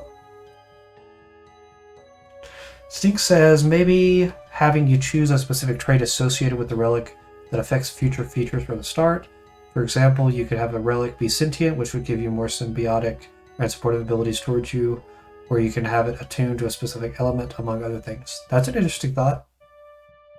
I think it's neat. I think this definitely needs to be a reaction. This critical hits against you count as normal is sick. I like it a lot. Even though it's only 5% chance, that's 5% of the time you're going to negate half the damage. That's amazing. I like it a lot. Finally, Multiverse of the Wyrd. When a quirk fate occurs, a Wyrd is born. Here are a few example subclasses that are being explored for the future. The Daywalker, an inversion of the holy creature that blessed you with its dark gift, causes you to gain its strengths, but not its weaknesses. Greedful Needs, a hungry entity demands sustenance of food, money, or whatever it deems powerful, increasing your reach and beyond measure. Frostlung, a biting chill cools you. Iceman! Bobby Drake's here. Biting chill cools you to your core, allowing you to freeze the air in snow and frost. Misfortunate one. The chaotic force possesses your heart, causing calamity and wild accidents everywhere you go, reversing the fortunes of others in your favor. This is what I was thinking about. We were talking about the fate-themed subclasses. Soulmate, a divine joy radiates from you, invigorating, inspiring good feelings and joy in all the others around you, empowering you with friendship. Wanderluster, an augmentation of your form, drives a passion in distant travel and mobility, granting affinity with the very spirit of transport. More of a customizable, versatile subclass at a less total power, but the broad usability in comparison to the specific powers of other subclasses. I like it. Okay, this has been the Wyrd by HaggardClint. It is really intriguing. I do think there is some work to be done. In fact, I have some notes I wrote earlier. My main notes are the class/subclass combination needs something it can fall back on when it runs out of hit dice to spend. Marshals get martial weapons, and the rogue gets disengaged, and casters can cast cantrips. I think the Wyrd should have an out of combat, should become a specialized skill machine, gaining proficiencies at each and maybe expertise in them. We talked about that recently, or in the last stream, about how I think it would be cool to have them write a newspaper or something along those lines. In combat, their fallback should be granted and determined by the core playstyle of their subclass. So if you are a Beast Within or a Relic fella, whose name escapes me at the moment, you should have martial things, so you should have martial weapons or armor proficiencies to fall back on. And if you're the ghost subclasses or stuff like that, I think there is some interesting ways you can go about adding some in-combat fallbacks.